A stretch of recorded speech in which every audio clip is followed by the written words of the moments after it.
Hello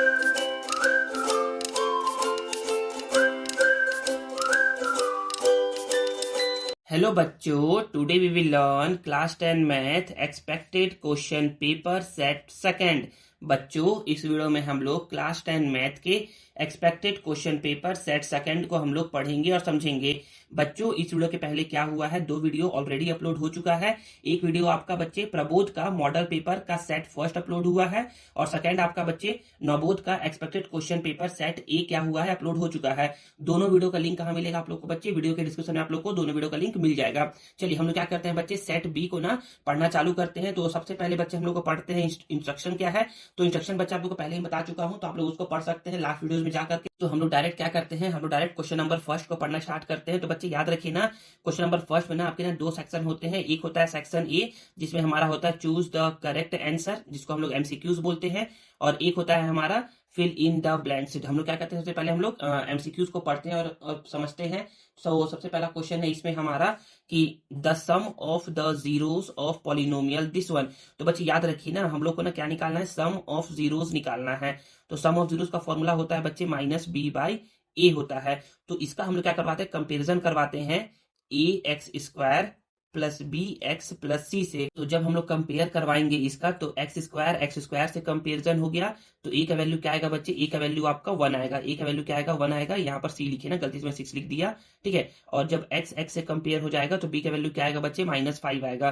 देखो यहाँ पर माइनस पहले से ही था तो माइनस लिख देंगे, और बी का वैल्यू क्या आया आपका, -5 आया। तो माइनस माइनस प्लस हो गया, तो ये हो गया 5/1। और 5/1 कितना होता है बच्चे, ये होता है 5 होता है। क्वेश्चन नंबर सेकंड है द प्रोडक्ट ऑफ रूट्स। तो देखिए बच्चे, सम ऑफ जीरोस क्या होता है, -b/a होता है। और प्रोडक्ट ऑफ जीरोस क्या होता है, वो होता है c/a। आपसे क्वेश्चन में पूछ सकता है ना, तो दोनों को याद रखिएगा। नेक्स्ट है बच्चे the product of zeros of quadratic equation this one. तो देखिए, चाहे तो आप सम ऑफ जीरोस बोल लो या सम ऑफ रूट्स बोल लो या फिर इसका सॉल्यूशन बोल लो, ठीक है ना। या फिर आप प्रोडक्ट ऑफ रूट्स बोल लो या फिर प्रोडक्ट ऑफ जीरोस बोल लो, दोनों सेम है बोलने का मतलब। तो प्रोडक्ट ऑफ जीरो का फॉर्मूला क्या होता है, तो ये होता है c/a होता है। इसका भी कंपेयर करवाते हैं हम लोग a x square plus b x plus c is equal to 0 से। देखिए ये इक्वेशन है, इक्वेशन में ना इक्वल करके 0 बोलना जरूरी होता है, लेकिन पॉलिनोमियल में मैंने इक्वल करके 0 नहीं बोला है। पॉलिनोमियल में इक्वल का साइन नहीं आता है, लेकिन इक्वेशन में इक्वल का साइन आता है, ठीक है ना। तो जब मैं एक्स स्क्वायर को एक्स स्क्वायर से कंपेरिजन करवाऊंगा तो ए का वैल्यू क्या आएगा बच्चे आपका, ए का वैल्यू आपका 2 आएगा, ठीक है। और हमसे सी का पूछ रहा है, बी का नहीं पूछ रहा है, तो सी का वैल्यू क्या है बच्चे, 3 है। तो 3/2 ऑप्शन का है आपका, ऑप्शन नंबर सी में है। नेक्स्ट है हमारा बच्चे यहाँ पर क्वेश्चन नंबर थर्ड। यहाँ पर बोला जा रहा है कि if the nth term of an arithmetic progression is this one. मतलब कि nth टर्म, यहाँ समझिएगा ना, ऐसे समझिएगा कि यहाँ पर nth टर्म है, nth टर्म है, तो nth टर्म को लोग an लिखते हैं। तो nth टर्म कितना है बच्चे आपका, nth टर्म है 2n-1 है, यहाँ पर दिख रहा होगा। हम लोग को बोला है कि फिफ्थ टर्म, तो ए फिफ्थ टर्म बोल रहा है ना, ऐसे करके फिफ्थ टर्म बोल रहा है, लिखिएगा यहाँ पर फिफ्थ टर्म। तो n के जगह पे 5 रख दो बस। तो यहाँ पर 2 को 2, n के जगह पर 5-1, 2 5 10 -1, 10 - 1 क्या होता है बच्चे, 9 होता है, जो कि है आपका ऑप्शन नंबर बी में। नेक्स्ट है बच्चे हमारा a unique solution of system of equation is obtain. तो यूनिक सॉल्यूशन कब ऑब्टेन होता है किसी भी सिस्टम में, जब a1/a2 का value does not equal to b1/b2 होता है तब। तो ये आपका ऑप्शन नंबर बी क्या होगा, करेक्ट होगा। और देखिए हमारे पास ऐसे ऐसे 3 क्वेश्चन आते हैं। यूनिक सॉल्यूशन के लिए केस होता है a1/a2 does not equal to b1/b2, ठीक है ना।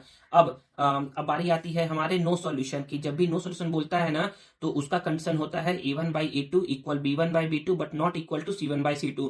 और जब आती है बारी किसकी, इनफाइनाइट सॉल्यूशन की या फिर इनफाइनाइटली मैनी सॉल्यूशन की, तो उस केस में जो कंडीशन होता है वो होता है a1/a2 equal to b1/b2 equal to c1/c2 होता है, ठीक है ना। तो अब नेक्स्ट हमारा question number fifth. Question number fifth में बोला जा रहा है the relation between two equal ratio is. तो 2 इक्वल रेशियो का जो रिलेशन होता है ना, वो क्या कहलाता है, वो कहलाता है प्रपोर्शन। बोलना चाह रहा है ये कि अगर a/b और c/d, ये क्या है, दोनों इक्वल इक्वल है। इक्वल इक्वल है मतलब कि ऐसा, इक्वल को हम लोग ऐस करके बोलते हैं।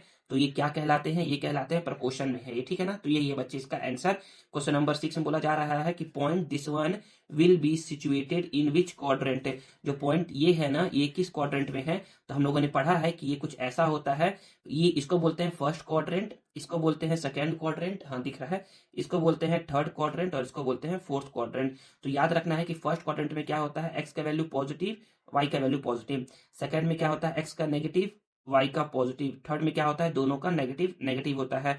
और फोर्थ में क्या होता है, एक्स का पॉजिटिव, वाई का नेगेटिव होता है। तो दिख रहा है कि एक्स का नेगेटिव, वाई का नेगेटिव, दोनों का नेगेटिव नेगेटिव है, मतलब कि ये क्या है, आपके थर्ड क्वाड्रेंट में है। क्वेश्चन नंबर 7, इसमें बोला जा रहा है कि if the interest calculation is done on half yearly basis. अगर जो आपका इंटरेस्ट कैलकुलेशन है ना, वो किया जा रहा है हाफ ईयरली बेसिस को लेकर के इन फिक्स डिपॉजिट अकाउंट में, देन एनुअल रेट। देखिए जब भी हाफ ईयरली का केस होता है ना, जब भी हाफ ईयरली का केस होता है तो एनुअल रेट को करते हैं 2 से डिवाइड। 2 से डिवाइड करने का मतलब है तो इसको करते हैं हाफ। और जब भी यहाँ बात करता है कि टाइम का बात करता है तो हम लोग क्या करते हैं, 2 से मल्टीप्लाई करते हैं तो 2 टाइम्स हो जाता है। अगर यहाँ पर रेट है तो वो हाफ हो जाएगा, और यहाँ पर अगर टाइम रहता तो वो क्या होता बच्चे, टाइम रहता तो वो आपका 2 टाइम्स होता, ठीक है ना। याद रखिएगा इस चीज को। आगे है value of sine square theta plus cos square theta is always क्या होता है, इज ऑलवेज इक्वल टू 1 होता है, ठीक है ना। नेक्स्ट है angle formed in a semi circle is. तो कोई एक सेमी सर्कल है, ऐसे करके कोई एक सेमी सर्कल है, तो सॉरी ये सेमी सर्कल है, तो सेमी सर्कल पर जो भी एंगल बनता है ना, वो क्या बनता है बच्चे, वो आपका 90 डिग्री एंगल बनता है। क्या बनता है, वो आपका 90 डिग्री एंगल बनता है। या फिर डायमीटर पर जो भी एंगल, डायमीटर जो भी एंगल बनाता है ना सरकमफेरेंस पर, वो क्या होता है बच्चे, ऑलवेज 90 डिग्री होता है। तो ये आपका ये ऑप्शन नंबर ये क्या को करेक्ट होगा। नेक्स्ट है total number of space diagonal in a cube. तो चाहे तो क्यूब का बात कर ले या फिर क्यूबॉइड का बात कर ले, total number of space diagonal कितने होते हैं, तो वो होते हैं 4। Total number of space diagonal कितने होते हैं, 4 होते हैं। कोई पूछेगा कि total number of face diagonal, face space नहीं, फेस डायगोनल, चाहे क्यूब का चाहे क्यूबॉइड का, तो वो कितने होते हैं बच्चे, वो होते हैं आपके 12। कितने होते हैं, 12, 12 होते हैं। तो 12 हो गया आपका फेस डायगोनल और 4 हो गया आपका स्पेस डायगोनल। तो 12 प्लस 4 हो गया 16। तो कोई अगर पूछे कि total number of diagonal in a cube और क्यूबॉइड, तो टोटल नंबर ऑफ डायगोनल कितने होते हैं, क्यूब हो चाहे क्यूबॉइड हो, तो उसमें होते हैं 16। कितने होते हैं, 16, 16 होते हैं, ठीक है ना। तो ये हमारा हो गया है सेक्शन ए कंप्लीट। अब बारी आती है सेक्शन बी की। तो सेक्शन बी में पहला क्वेश्चन है हमारा, the amount on which interest is calculated. तो इंटरेस्ट जिस भी अमाउंट पर कैलकुलेट होता है ना, उस अमाउंट को हम लोग क्या बोलते हैं, उस अमाउंट को हम बोलते हैं प्रिंसिपल। क्या बोलते हैं, उसको हम लोग बोलते हैं प्रिंसिपल, ठीक है ना। नेक्स्ट है हमारा द वैल्यू ऑफ 10 90 माइनस 45। तो याद रखिए बच्चे कि 10 90 माइनस 45 करोगे तो कितना आएगा बच्चे, आपका ये आएगा 10 45। 90 में से 45 को माइनस करो, कितना आएगा 10 45। और 10 45 का वैल्यू कितना होता है, ऑलवेज 1 होता है, ठीक है ना। फिर the special ratio in measurement of two similar shape is called. तो बच्चे जो स्पेशल रेशियो है ना, देखिए कहीं पर भी दो सिमिलर शेप आ जाए और उसके लिए जब कोई स्पेशल रेशियो का बात करता है, उसको हम लोग एम से डिनोट करते हैं, और इस एम को ही क्या बोलते हैं हम लोग, स्केल फैक्टर बोलते हैं। क्या बोलते हैं, स्केल फैक्टर बोलते हैं। आप लोगों ने पढ़ाया भी है। अब नेक्स्ट है हमारा क्वेश्चन नंबर 4। इसमें बोला जा रहा है कि अ cord which passes through the centre of the circle is called. तो एक कॉर्ड जो कि क्या होता है, पास करता है सेंटर ऑफ द सर्कल से, उसको हम लोग क्या बोलते हैं, उसको हम लोग बोलते हैं डायमीटर। तो डायमीटर ही एक ऐसा कॉर्ड है जो क्या होता है बच्चे, सर्कल के सेंटर से पास होता है। नेक्स्ट है बच्चे कि sum of an odd and even number is always dash number. तो जब भी कोई एक ऑड नंबर और जब भी कोई एक इवन नंबर, इसका सम करोगे तो क्या आ गया, 3 + 2 5 आ गया। तो कोई भी ऑड नंबर और कोई भी इवन नंबर को जो आप सम करते हो ना, तो ऑलवेज क्या आता है बच्चे, आपका ऑड नंबर आता है। 5 क्या है, एक ऑड नंबर है, ठीक है ना। कोई भी नंबर आप करके देख लो, कोई भी एग्जांपल लेकर देख लो कि 7 एक ऑड नंबर है और 8 क्या है, 8 बोल लो या फिर 18 बोल लो। 7 और 8 कितने, 18 और 7 कितना होता है, ये होता है 25। ये क्या होगा, हमेशा एक ऑड नंबर ही होगा। 25 इज एन ऑड नंबर, ठीक है ना। तो अब मैं बोलूंगा कि यहाँ पर हमारा सेक्शन ए और बी क्या हो गया, कंप्लीट हो गया। मतलब कि हमारा 15 मार्क्स का क्वेश्चन क्या हो गया, कंप्लीट हो गया है। नेक्स्ट अब आता है हमारा क्वेश्चन नंबर 2। इसमें बोला जा रहा है कि if the polynomial is this one. अगर पॉलिनोमियल क्या है, दिस वन है ना, तो पी ऑफ जीरो का मतलब होता है, देखो पी को तो पी लिख दिया है यहाँ पर, और एक्स की जगह क्या लिखा है बच्चे, जीरो लिखा है। मतलब कि एक्स का वैल्यू क्या पुट करना है आपको, जीरो पुट करना है। तो putting x is equal to zero, तो जब पी को तो पी लिख देंगे और एक्स का वैल्यू क्या लिख देंगे, 0 लिख देंगे। इक्वल को इक्वल, एक्स का वैल्यू 0, माइनस को माइनस, 5 को 5, 5 और एक्स के बीच में रहता है बच्चे मल्टीप्लाई का साइन, तो यहाँ पर मल्टीप्लाई, और एक्स का वैल्यू क्या है, 0 है, प्लस है तो प्लस, 6 है तो 6। तो मैं बोलूंगा कि यहाँ पर ऐसे करके कि 0 टू द पावर क्यूब 0 होता है, 5 मल्टीप्लाई 0 0 होता है, प्लस 6। तो ये 0 0 तो ये कुछ वैल्यू ही नहीं है, तो ये हट जाएगा ऐसे ही, तो यहाँ पर आपका 6 आंसर आ जाएगा। नेक्स्ट हम लोग पी ऑफ 1 पुट करना है। पी ऑफ 1 मतलब कि इस बार एक्स का वैल्यू हम लोग को 1 पुट करना है। तो अब putting again x is equal to 1, तो हम लोग बोलेंगे कि पी को तो पी लिख दिए, एक्स का वैल्यू 1 पुट कर दिए, इक्वल को इक्वल लिख दिए, एक्स का वैल्यू 1 है, पावर में 3 है तो 3 लिख देंगे, माइनस को माइनस, 5 को 5, 5 और एक्स के बीच में है बच्चे मल्टीप्लाई का साइन, एक्स का वैल्यू हम लोग 1 पुट कर दिए, प्लस को प्लस, 6 को 6, 1 टू दी पावर क्यूब 1 होता है, और फिर 5 मल्टीप्लाई 1 5 होता है, और प्लस 6 है। तो मैं यहाँ पर बोलूंगा ना कि यहाँ पर देखिएगा ना कि 1 और माइनस 5 प्लस 6 ये कितना होता है, प्लस 1 होता है, क्योंकि बड़ा नंबर क्या है, 6 है, तो साइन होगा प्लस का, तो यहाँ पर प्लस लगा दिया, तो और 1 प्लस 1 कितना होता है, ये आपका 2 आंसर आता है। ठीक है ना। नेक्स्ट देखते हैं हम लोग question number third. Question number third में बोला जा रहा है कि if the first term of an arithmetic progression is 9, first term को हम लोग ए से डिनोट करते हैं ना, तो ए का वैल्यू क्या है, 9 है, and common difference is -2, common difference को डी से डिनोट करते हैं, ये क्या है, -2 है, then find the value of eighth term. तो याद रखिए हमारा बोल रहा है कि एट्थ टर्म बोल रहा है, एट्थ टर्म, तो nth टर्म का फॉर्मूला होता है an is equal to a plus n minus 1d। Eighth term बोल रहा है, मतलब कि n का वैल्यू क्या पुट करना है आपको, 8 पुट करना है, तो यहाँ पर n की जगह 8, तो यहाँ पर n की जगह 8, e का वैल्यू है 9, प्लस को प्लस, n की जगह पर 8 पुट करने के लिए बोल रहा है, माइनस को माइनस, 1 को 1, d का वैल्यू क्या है, -2 है, तो हम लोग बोलेंगे 9 को 9, 8 माइनस 1 7, और यहाँ पर मल्टीप्लाई में -2 तो है ही, 9 को 9 प्लस माइनस माइनस होता है, 7 टू 14 होता है, तो 9 माइनस 14 क्या होगा बच्चे, -5 होगा। बड़ा नंबर क्या है, ग्रेटर नंबर है 14, साइन है इसका माइनस का, तो यहाँ पर माइनस लगा देंगे। ठीक है, क्वेश्चन नंबर 4 को देखते हैं। यहाँ पर थोड़ा समझिएगा, ऐसे समझिएगा, हाँ काफी है, आप समझते हैं। क्वेश्चन नंबर 4 में बोला जा रहा है कि find the distance between point this one and this one. तो बच्चे याद रखिए ना कि दो पॉइंट के बीच का डिस्टेंस निकालने को जब भी बोलेगा ना, तो हमेशा एक फॉर्मूला होता है डिस्टेंस का, √x2 minus x1 square plus y2 minus y1 square. तो क्वेश्चन आता है कि सर ये x2 x1 y2 y1 निकले कैसे, तो जो ये दो गिवन पॉइंट होते हैं ना, उन्हीं से निकलता है। हम लोग पहले पॉइंट को बोलते हैं कि ये x1 का वैल्यू देगा और y1 का वैल्यू देगा, और दूसरे पॉइंट को बोलते हैं कि ये आपको x2 का वैल्यू देगा और ये आपको y2 का वैल्यू देगा। तो x1 का वैल्यू क्या आ गया बच्चे, 1, x1 का वैल्यू 1 रख दिए, y1 का वैल्यू कितना आ गया बच्चे, 2, y1 को 2 रख दिए, x2 का वैल्यू क्या आ गया बच्चे आपका 4, यहाँ पर 4 रख दिए, y2 कितना आ गया बच्चे आपका 6, यहाँ पर 6 रख दिए। ठीक है ना, यहाँ पर ऐसे करके आप लिख सकते हो। फिर आगे बोलेंगे कि 4 माइनस 1 कितना होता है, ये होता है 3 पावर में 2, और प्लस 6 माइनस 2 ये 4 पावर में 2। बच्चे कहते हैं, बच्चे होते हैं होशियार, बच्चे बोलते हैं कि यहाँ पर 3 और 4 है, तो ये हो जाएगा 7 का पावर 2, और ये हो जाएगा 7, एक बाहर आ जाएगा, तो नहीं बच्चे ऐसा सर गलत है। यहाँ पर 3 का पावर 2 9 होता है, 4 का पावर 2 क्या होता है, 16 होता है। तो यहाँ पर ऐसे ही करेंगे ना, 1 मिनट रुक जाइए बस, ये देखिए बिल्कुल, अब देखिएगा, अब समझिएगा यहाँ पर कि यहाँ पर हमारा, हाँ बिल्कुल सही है। तो मैं बोलूंगा कि यहाँ पर 3 का पावर 2 9 होता है, 4 का पावर 2 16 होता है, तो 9 प्लस 16 25 होता है, और जब आप निकालोगे 25 का स्क्वायर रूट, तो ये क्या आएगा, 5 आएगा। और हमेशा यूनिट लिखना बहुत जरूरी है, क्योंकि अगर ये नहीं लिखोगे ना, तो आपका मार्क्स क्या हो सकता है बच्चे, कट हो सकता है। अब नेक्स्ट हमारा क्वेश्चन नंबर 5। क्वेश्चन नंबर 5 में बोला जा रहा है कि if the gradient and intercept on y axis of a straight line this one and this one, sorry यहाँ पर इफ नहीं बोल रहा है, यहाँ पर फाइंड बोल रहा है कि फाइंड करना है आपको ग्रेडियंट एंड इंटरसेप्ट। तो बच्चे याद रखिए, जब भी बोलेगा ना कि ग्रेडियंट फाइंड करो और इंटरसेप्ट फाइंड करो किसी भी इक्वेशन का ना, तो हम लोग क्या करते हैं, हम लोग उसको ना पहले ना y is equal to m x plus c के फॉर्म में लिखते हैं, क्योंकि जो m का वैल्यू होता है ना, ये आपको देता है बच्चे, ये आपको देता है ग्रेडियंट का वैल्यू, और जो c का वैल्यू होता है ये आपको देता है बच्चे intercept on y axis, intercept on y axis. तो मैं यहाँ पर बोलूंगा ना कि हमारे पास ये इक्वेशन है, इसको हम लोग ना पहले ना, देखो ये पहले इक्वेशन को यहाँ पर लिख दिया है, हम लोग को क्या करना है, हम लोग को यहाँ पर इस साइड y रखना है, बाकी इस साइड सबको भेजना है।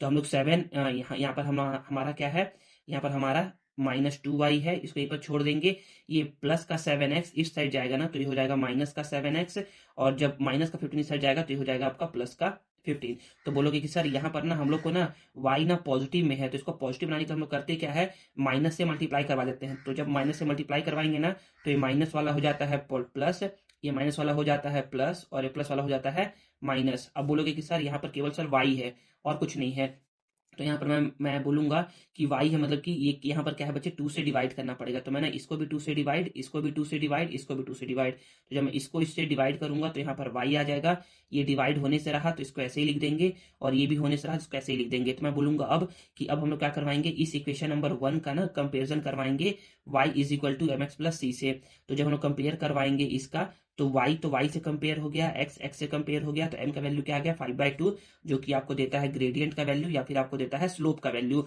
ग्रेडियंट को ही क्या बोलते हैं, स्लोप बोलते हैं। और नेक्स्ट है बच्चे c क्या है बच्चे, c है इंटरसेप्ट ऑन y एक्सिस। तो c का वैल्यू क्या होगा आपका बच्चे -15/2 होगा। बच्चे क्या होते हैं, बच्चे बस बोलते हैं 15/2, जो कि क्या है बच्चे गलत है। तो इंटरसेप्ट ऑन y एक्सिस क्या होगा बच्चे आपका -15/2 होगा। ठीक है ना। नेक्स्ट में देखते हैं क्वेश्चन नंबर 6, इसको पढ़ते हैं और समझते हैं। अब क्वेश्चन नंबर 6 है हमारा। क्वेश्चन नंबर 6 में बोला जा रहा है कि find the median of the following data. आपको करना क्या है बच्चे, आपको ना मीडियन फाइंड करना है। क्या फाइंड करना है, मीडियन। तो मीडियन फाइंड करना हो चाहे मोड फाइंड करना हो, हम लोग क्या करते हैं, जो भी गिवन डाटा है ना उसको अरेंज करते हैं असेंडिंग ऑर्डर में। आप यहाँ पर असेंडिंग ऑर्डर में भी अरेंज कर सकते हो, आप यहाँ पर डिसेंडिंग ऑर्डर में भी अरेंज कर सकते हो। तो यहाँ पर असेंडिंग ऑर्डर में अरेंज किया गया है। तो असेंडिंग मतलब होता है छोटे से बड़ा, तो छोटा नंबर है 102, फिर है 106, फिर ऐसे करके आप इसको अरेंज कर लोगे। ठीक है। फिर यहाँ पर आप काउंट करोगे ना कि यहाँ पर n क्या है बच्चे, 7 है। n क्या है, 7 है। 7 है मतलब कि 1 2 3 4 5 6 7। 7 है मतलब कि क्या है, ऑड नंबर है। और जब भी ऑड नंबर होता है ना, तो उस केस के लिए जो मीडियन का फॉर्मूला होता है, तो उस केस के लिए जो मीडियन का फॉर्मूला होता है ये होता है n+1/2th टर्म होता है। क्या होता है, 2th टर्म होता है। तो n का वैल्यू 7 है, तो 7+1/2th टर्म। तो 7+1 क्या होता है, 8 होता है। 8 को जब 2 से डिवाइड करोगे तो कितना होता है, 4th होता है। तो आपको 4th टर्म बोल रहा है। तो 4th टर्म क्या हो जाएगा, फर्स्ट सेकंड थर्ड फोर्थ, ये कितना है 115 है।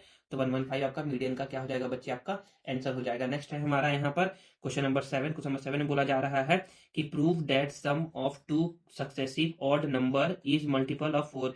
प्रूफ करना है ना कि जो सम होता है ना 2 सक्सेसिव ऑड नंबर का, वो क्या होता है, मल्टीपल ऑफ 4 होता है। तो मैंने आप लोग को पढ़ाया है कि जब भी आपको क्या होगा बच्चे, ऑड नंबर एज्यूम करने को बोला जाएगा ना, तो हमेशा आप क्या करोगे, हमेशा अपना देखो, पहला ऑड नंबर जो होता है ना, पहला ऑड नंबर ये होता है बच्चे 2x+1 के फॉर्म में, 2x+1 के फॉर्म में। और जो सेकेंड ऑड नंबर होता है वो होता है बच्चे 2x+3। देखिए फर्स्ट ऑड नंबर होगा 2x+1, सेकेंड ऑड नंबर होगा बच्चे 2x+3, थर्ड ऑड नंबर होगा बच्चे 2x+5, फिर नेक्स्ट होगा बच्चे 2x+7। तो यहाँ पर आप x की जगह आप कुछ भी ले सकते हो, यहाँ पर आप y ले सकते हो, a b c d। यहाँ पर इसने क्या क्या किया है, k लिया है। तो हम लोग बोलेंगे कि let 2 successive odd number, successive मतलब होता है लगातार। तो एक के बाद क्या आता है, 3 आता है, 3 के बाद क्या आता है, 5 आता है। ठीक है ना। 1 3 5 7 ये क्या है, ऑड नंबर है। 1 के बाद बोलोगे सर तो 2 आता है। हाँ बच्चे 2 आता है, लेकिन 2 ऑड नंबर नहीं है, 2 तो इवन नंबर है। हमको बोल रहा है कि हमको ऑड नंबर चाहिए।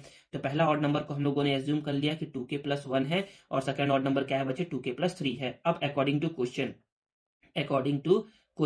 क्वेश्चन क्या है कि इसका सम करना है। देखिए बोल रहा है ना कि सम ऑफ, तो हम लोग क्या करेंगे, पहले ऑड नंबर को और दूसरे ऑड नंबर को हम लोग क्या करेंगे, सम करेंगे। तो 2k+2k ये हो जाएगा 4k, और 3+1 ये हो जाएगा 4। दोनों में क्या है बच्चे, दोनों में 4 कॉमन है, तो 4 कॉमन निकाल लेंगे। तो यहाँ पर हो जाएगा k+1, और इस 4 को तो 4 लिखेंगे, और k+1 को हम लोग क्या कर लेंगे, x एज्यूम कर लेंगे। क्या एज्यूम करेंगे, x एज्यूम करेंगे। और मैं यहाँ पर लिखूंगा कि since x is equal to क्या है बच्चे, ये है k+1 है। देखिए बच्चे बोलते क्या है, बोलते ये है ना कि जो भी नंबर 4x के फॉर्म में लिखा हुआ है वो क्या है बच्चे, मल्टीपल ऑफ 4 है। मल्टीपल ऑफ 4 है मतलब कि वो क्या है, 4 के टेबल में आता है। तो बस इतना ही हमको करना था प्रूफ। तो मैं यहाँ पर बोल सकता हूँ कि 10 sum of 2 successive odd number is always multiple of 4। 2 successive odd number को जब तुम क्या करोगे, ऐड करोगे ना, तो क्या होता है बच्चे, ऑलवेज मल्टीपल ऑफ 4 होता है। ठीक है ना। तो यहाँ पर यही लिखा गया है। अच्छा यहाँ पर एक चीज और बता दूं ना, यहाँ पर ना आपसे ना क्वेश्चन पूछ सकता है, the sum of 2 successive odd number is multiple of dash. Dash कर सकता है यहाँ पर फिल इन द ब्लैंक्स में। तो आपको करना पड़ेगा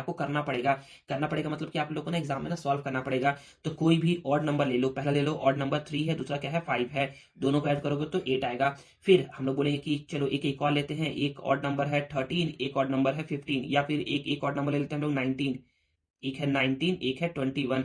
तो दोनों को ऐड करेंगे तो कितना आएगा, 40 आएगा। तो जब आप देखोगे ना रिलेशन तो समझ में आएगा ना कि ये 4 × 2 है, और ये क्या है 4 × 10 है। तो ये क्या है, ऑलवेज मल्टीपल ऑफ 2 होता है, और 4 भी होता है। ऑलवेज मल्टीपल ऑफ 2 भी होगा और 4 भी होगा। तो इसके आंसर में क्या आएगा कि मल्टीपल ऑफ 2 एंड 4 बोथ है। ऐसे करके बोलोगे 2 और 4 और बोथ दोनों का होता है ये, ठीक है ना। अब नेक्स्ट है हमारा क्वेश्चन नंबर 8। क्वेश्चन नंबर 8 को देखिएगा, यहाँ पर बोला जा रहा है, यहाँ पर समझिएगा कि क्वेश्चन है कि diameter of a cylinder is 10 centimetre. तो याद रखिए बच्चे, जब भी कभी डायमीटर गिवन रहेगा, जब भी कभी डायमीटर गिवन रहेगा, हमेशा वहां से क्या निकालना है, रेडियस। कैसे निकालते हैं, इसको 2 से डिवाइड करके। तो डायमीटर है आपका 10 सेंटीमीटर, तो रेडियस आ जाएगा बच्चे आपका 5 centimetre. And it's height, height क्या है बच्चे, हाइट है आपका 7 centimetre. Find the volume of cylinder, आपको करना क्या है बच्चे, आपको निकालना है वॉल्यूम ऑफ सिलेंडर। तो आप बोलोगे ना कि सर वॉल्यूम ऑफ सिलेंडर का फॉर्मूला होता है पाई are square H.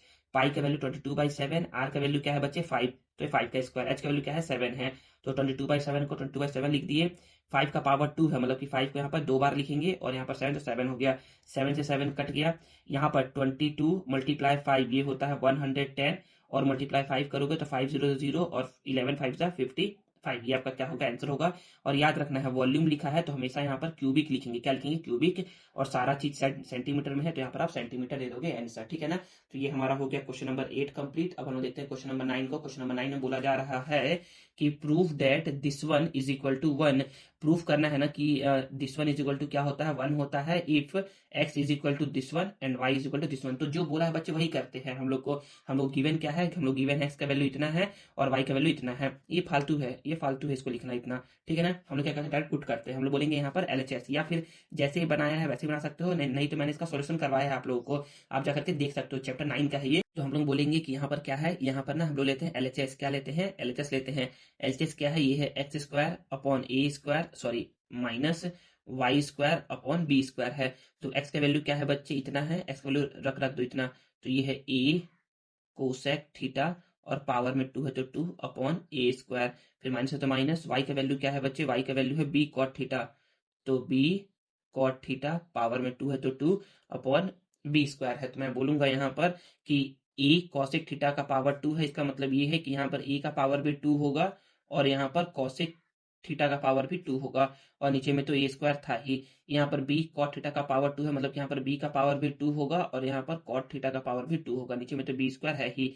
A square से ए स्क्वायर कट गया, बी स्क्वायर से बी स्क्वायर कट गया, तो यहाँ पर आ गया बच्चे आपका cosec square theta minus cot square theta. तो याद रखना है कि cosec square theta minus cot square theta क्या होता है, ऑलवेज 1 होता है। तो बोलोगे सर कैसे, तो बच्चे याद रखिए ना कि since 1 plus cot square theta ये क्या होता है आपका, ये होता है कॉसेक स्क्वायर थीटा के इक्वल होता है, ठीक है ना।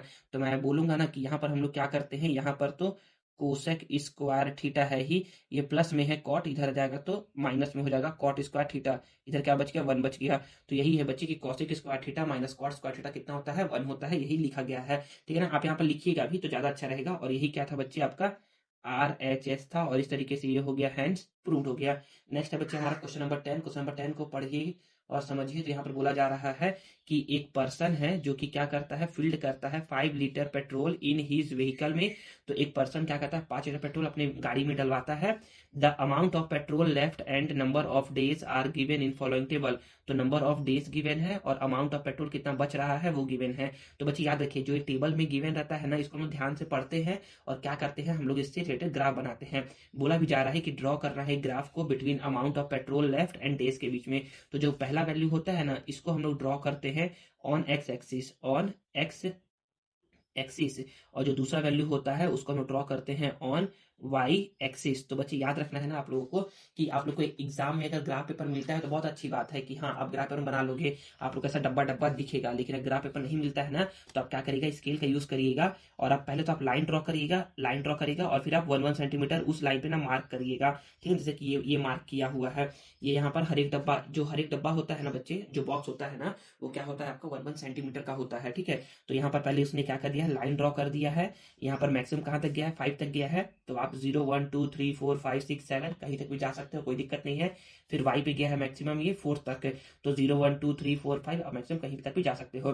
फिर बोला जा रहा है कि 1 पे 4 है, जब x का वैल्यू 1 है तो y का वैल्यू 4 है, जब x का वैल्यू 1 है तो y का वैल्यू 4 है, दोनों कहाँ पर मिलेगा, x का वैल्यू 1 और y का वैल्यू 4 दोनों यहाँ पर मिलेगा, तो आपका ये 1,4 हो जाएगा। फिर नेक्स्ट है जब x का वैल्यू 2 है तो y का वैल्यू 3 है, तो जब x का वैल्यू 2 है तो 2 का ऐसा लाइन, और y का वैल्यू 3 का ऐसा लाइन, तो 2 और 3 यहाँ पर मिल रहे हैं, तो ये 2 और 3 आपका ये पॉइंट मिल जाएगा।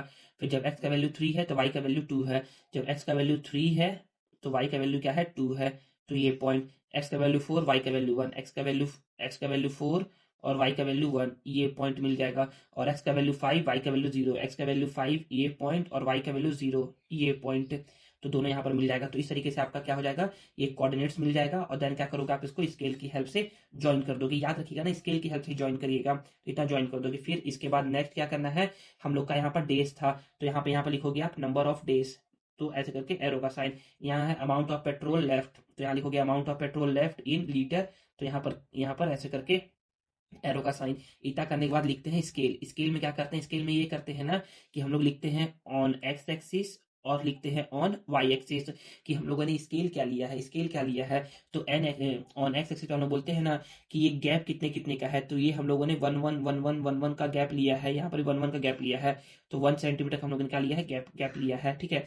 अब ये 1 सेंटीमीटर किसके इक्वल है, तो हम लोग 0 से 1 गए, 1 से 2 गए, 2 से 3 गए, 3 से 4 गए, मतलब कि 0 से 1 में 1 का गैप, 2 से 1 में 1 का गैप, 3 से 2 में 1 का गैप, 3 से 4 से 3 में 1 का गैप, तो यहाँ पर हमारा 1 आ गया। और ये क्या था, डे था, तो डे हो जाएगा। अगर ऐसा रहता, सपोज ऐसा रहता कि 0 से यहाँ पर 5 रहता, 5 से 10 रहता, 10 से 15 रहता, तो यहाँ पर गैप कितने का था, 5 का गैप आ रहा था, 5 का गैप आता, तो यहाँ पर मैं यहाँ पर लिखता था 5 डेज लिखता। समझ में आ गया ना क्या बोलना चाह रहा हूँ। और जैसे ही आप यहाँ पर भी देखोगे तो यहाँ पर भी गैप कितने का है, 1 1 का ही है। 0 से 1 गए, 1 से 2 गए, 2 से 3 गए, गैप कितने का है, 1 1 का है, तो 1 लिखेंगे। और ये 1 क्या है आपका, लीटर में है, तो यहाँ पर आप लीटर लिखोगे, ठीक है ना। तो क्वेश्चन नंबर 9 भी हो गया, क्वेश्चन नंबर 10 भी हो गया कंप्लीटली। क्वेश्चन नंबर 11 को पढ़ते हैं और समझते हैं। तो क्वेश्चन नंबर 11 में बोला जा रहा है ना बच्चे कि if A is to B, E equal है सी इज टू डी के, मतलब कि ए बी सी डी क्या है बच्चे, आपके प्रपोर्शन में है, देन प्रूफ डेट, तब वो प्रूफ करना है दिस वन। तो जब भी हम लोग ऐसा रहता है ना बच्चे, तो हम लोग एज्यूम करते हैं कि ए बाई बी इक्वल है सी बाई डी और ये इक्वल है के। हम लोग यहाँ पर इसको लेट करते हैं। आप यहाँ पर के की इक्वल भी लेट कर सकते हो, आप यहाँ पर एक्स की इक्वल भी लेट कर सकते हो। तो जब आप लोगे कि a by b is equal to k लोगे, a by b is equal to k लोगे ना, तो आपका ए का वैल्यू क्या निकल के आ जाएगा बच्चे, ए का वैल्यू निकलेगा बी के, क्या निकलेगा बी के। ये बी डिवाइड में इस साइड आएगा तो मल्टीप्लाई में, और जब क्या लोगे आप, सी लोगे ना, तो यहाँ पर क्या होगा, डी डिवाइड में, तो यहाँ पर जाएगा तो मल्टीप्लाई में, तो सी इज इक्वल टू क्या हो जाएगा बच्चे आपका, हो जाएगा डी के, क्या हो जाएगा, डी के हो जाएगा। तो ए का वैल्यू मिल गया बी के और सी का वैल्यू मिल गया डी के। चलिए हम लोग क्या करते हैं, अब नेक्स्ट पेज को अच्छे से पढ़ते हैं और समझते हैं। तो यहाँ पर समझिएगा, थोड़ा सा वेट करिए, ऐसे समझिएगा, हाँ बिल्कुल। अब देखिए यहाँ पर हम लोग बोलेंगे कि हमारा क्या होगा, जब ये प्रपोर्शन में है तो हम लोग इसको के को लेट करेंगे और ए का वैल्यू क्या आ जाएगा बी के, सी का क्या आ जाएगा डी के आ जाएगा। तो एलसीएस क्या था, इतना था, ए का वैल्यू क्या है बी के है, तो यहाँ पर बी के का स्क्वायर, ठीक है ना, ए का वैल्यू यहाँ पर बी के है, पावर में 2 है तो 2, सी का वैल्यू क्या है डी के है, पावर में 2 है तो 2, नीचे का बी स्क्वायर डी स्क्वायर से लिख देंगे। तो बी के का पावर 2 है, मतलब कि यहाँ पर बी का पावर भी 2 है, के का पावर भी 2 है, डी का पावर भी 2 है, के का पावर भी 2 है, ठीक है। नीचे में बी स्क्वायर डी स्क्वायर है, दोनों में के स्क्वायर कॉमन है, बाहर निकाल लेंगे तो यहाँ पर बच जाएगा B square plus D square, B square plus D square, ये आपस में हो जाएगा कट, तो यहाँ पर हो जाएगा के स्क्वायर, ये हो जाएगा इक्वेशन नंबर 1। अब है आरएचएस, आरएचएस क्या था बच्चे, ए सी बाई बी के था, तो ए का वैल्यू क्या है बी के है, सी का वैल्यू क्या है डी के है, तो यहाँ बी से ये बी कट, डी से ये डी कट, के इंटू के स्क्वायर। तो इक्वेशन 1 और 2 से हम लोग बोलेंगे कि एलसीएस और आरएचएस क्या है, दोनों इक्वल इक्वल है, दोनों क्या है बच्चे के स्क्वायर के इक्वल है, और इस तरीके से क्या हो गया बच्चे, ये आपका प्रूव हो गया है। नेक्स्ट देखते हैं हम लोग यहाँ पर क्वेश्चन नंबर 12, क्वेश्चन नंबर 12 को पढ़ते हैं और समझते हैं। तो यहाँ पर वेट करिए, हाँ यहाँ पर समझिएगा। तो क्वेश्चन नंबर 12 में बोला जा रहा है कि डायमीटर ऑफ अ स्फेयर, तो जब भी डायमीटर गिवन रहेगा, जब भी डायमीटर गिवन रहेगा, हमेशा वहां क्या क्या निकालोगे, हमेशा वहां से निकालोगे रेडियस। डायमीटर है 12 सेंटीमीटर, तो रेडियस कैसे निकालते हैं, इस 12 को 2 से डिवाइड कर दोगे तो रेडियस आपका निकल के आ जाएगा बच्चे आपका 6 सेंटीमीटर, ठीक है ना।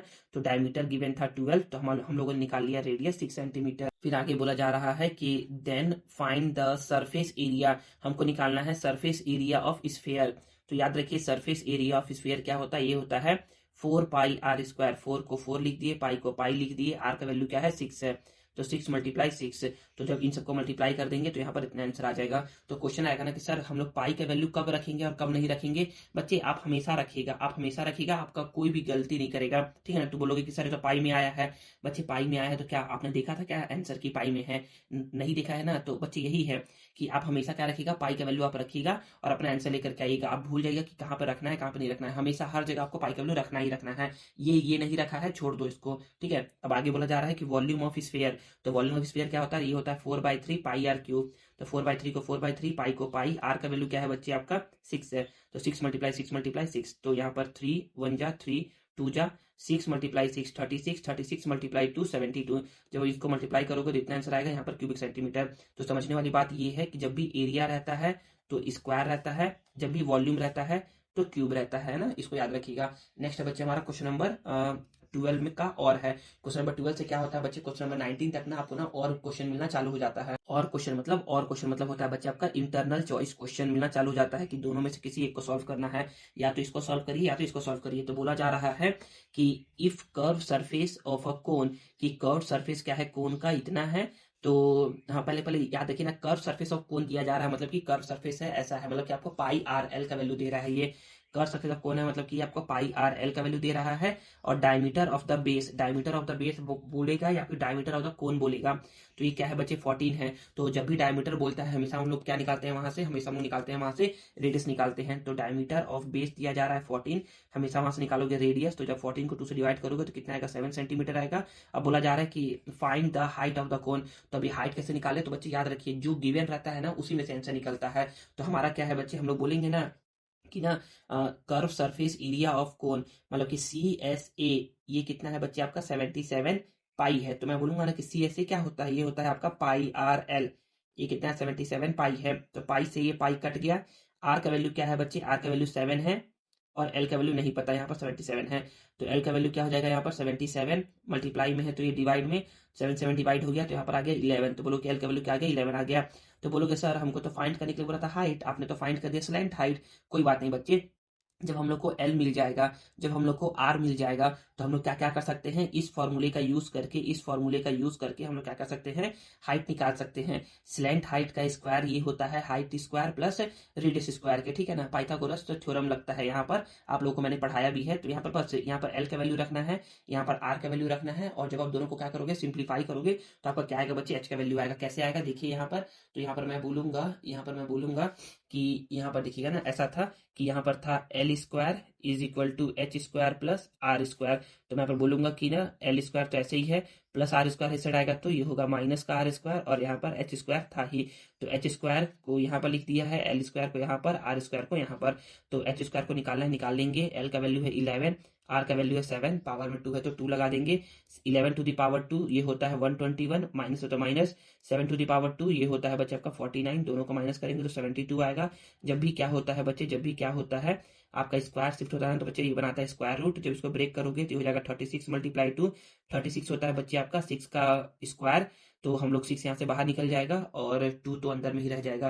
तो आपका ये क्या आ जाएगा बच्चे, सेंटीमीटर आ जाएगा। बच्चे याद रखिए ना, हाइट हो, रेडियस हो, स्लैंट हाइट हो, तो ये सारा क्या होता है, सेंटीमीटर में होता है या फिर मीटर में होता है। सारा यूनिट आपका क्या था, सेंटीमीटर में गिवन था, इसलिए यहाँ पर क्या आएगा बच्चे, सेंटीमीटर में आंसर आएगा। नेक्स्ट है बच्चे हमारा क्वेश्चन नंबर 13। तो हम लोग यहाँ से निकालना है मोड। मोड कैसे निकालेंगे, तो मोड के लिए कुछ नहीं करते हैं, जो भी डाटा गिवन रहता है ऐसे हॉरिजॉन्टली इसको हम वर्टिकली लिखते हैं, वर्टिकली लिखने के बाद हम लोग देखते हैं ना कि मैक्सिमम फ्रीक्वेंसी क्या है। तो मैक्सिमम फ्रीक्वेंसी है 16, तो मैक्सिमम फ्रीक्वेंसी 16 है, तो आपका 16 है। तो आप बोलोगे ना कि 20 से 30 आपका क्या हो जाएगा बच्चे, आपका मोडाल क्लास हो जाएगा या फिर मोड क्लास हो जाएगा। तो मैं यहाँ पर बोलूंगा ना कि मैक्सिमम फ्रीक्वेंसी क्या है, 16 है, देयरफॉर मोडाल क्लास या फिर मोड क्लास क्या होगा आपका 20 से 30 होगा। अब बोलोगे सर मोड का फॉर्मूला ये होता है L plus F1 minus F0 divided by 2F1 minus F0 minus F2 multiply H होता है। तो अब क्वेश्चन आता है कि सर ये वैल्यू निकाले कैसे, तो बच्चे कुछ नहीं, L जो होता है ना वो क्या होता है lower limit of modal class. तो L है बच्चे आपका lower limit of modal class. फिर है F1 क्या होता है बच्चे, देखिए हम लोग करते क्या है, हम लोग ना जो मोडाल क्लास होता है ना उसके पहले एक एफ लिखते हैं, उसमें एक एफ लिखते हैं, और उसके बाद में एक एफ लिखते हैं। यहाँ पर लिखते हैं 0, यहाँ पर लिखते हैं 1, यहाँ पर लिखते हैं 2। तो F1 क्या होता है, F1 होता है frequency of modal class. F1 क्या होता है, फ्रीक्वेंसी ऑफ मोडाल क्लास होता है। F0 क्या होता है, frequency of modal just before, मतलब कि मोडाल क्लास के जस्ट पहले का फ्रीक्वेंसी। तो F0 क्या है 10 है, F0 क्या है 10 है, और F2 क्या है 12 है, F2 क्या है 12 है। तो मैं यहाँ पर बोलूंगा। और अच्छा एच का वैल्यू निकालना है, तो एच कैसे निकालते हैं, एच होता है दोनों का क्लास साइज मतलब कि 20 से 30 गया है, मतलब कि इसमें 10 का गैप है, तो ये हो जाएगा 10 का गैप। बस यहाँ पर आपका क्या करना है, वैल्यू पुट करना है।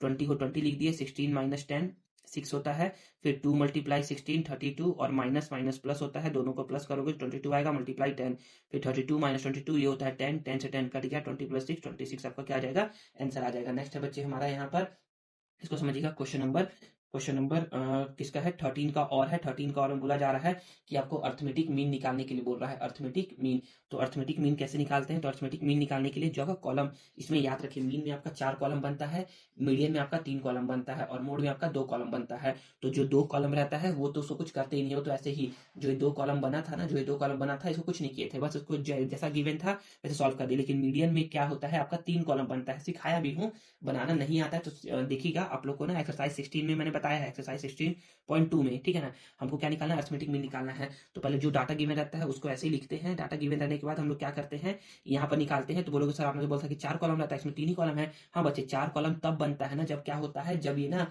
क्लास इंटरवल ऐसा दिया रहता है, 0 से 10, 10 से 20, 20 से 30। ये क्या है बच्चे, ये ना डायरेक्ट दे दिया है आपको, मतलब कि ये दिया है आपको मिड पॉइंट दिया है, क्या दिया है, मिड पॉइंट दिया है, मतलब कि आपको ये एक्स आई का वैल्यू दिया है ये।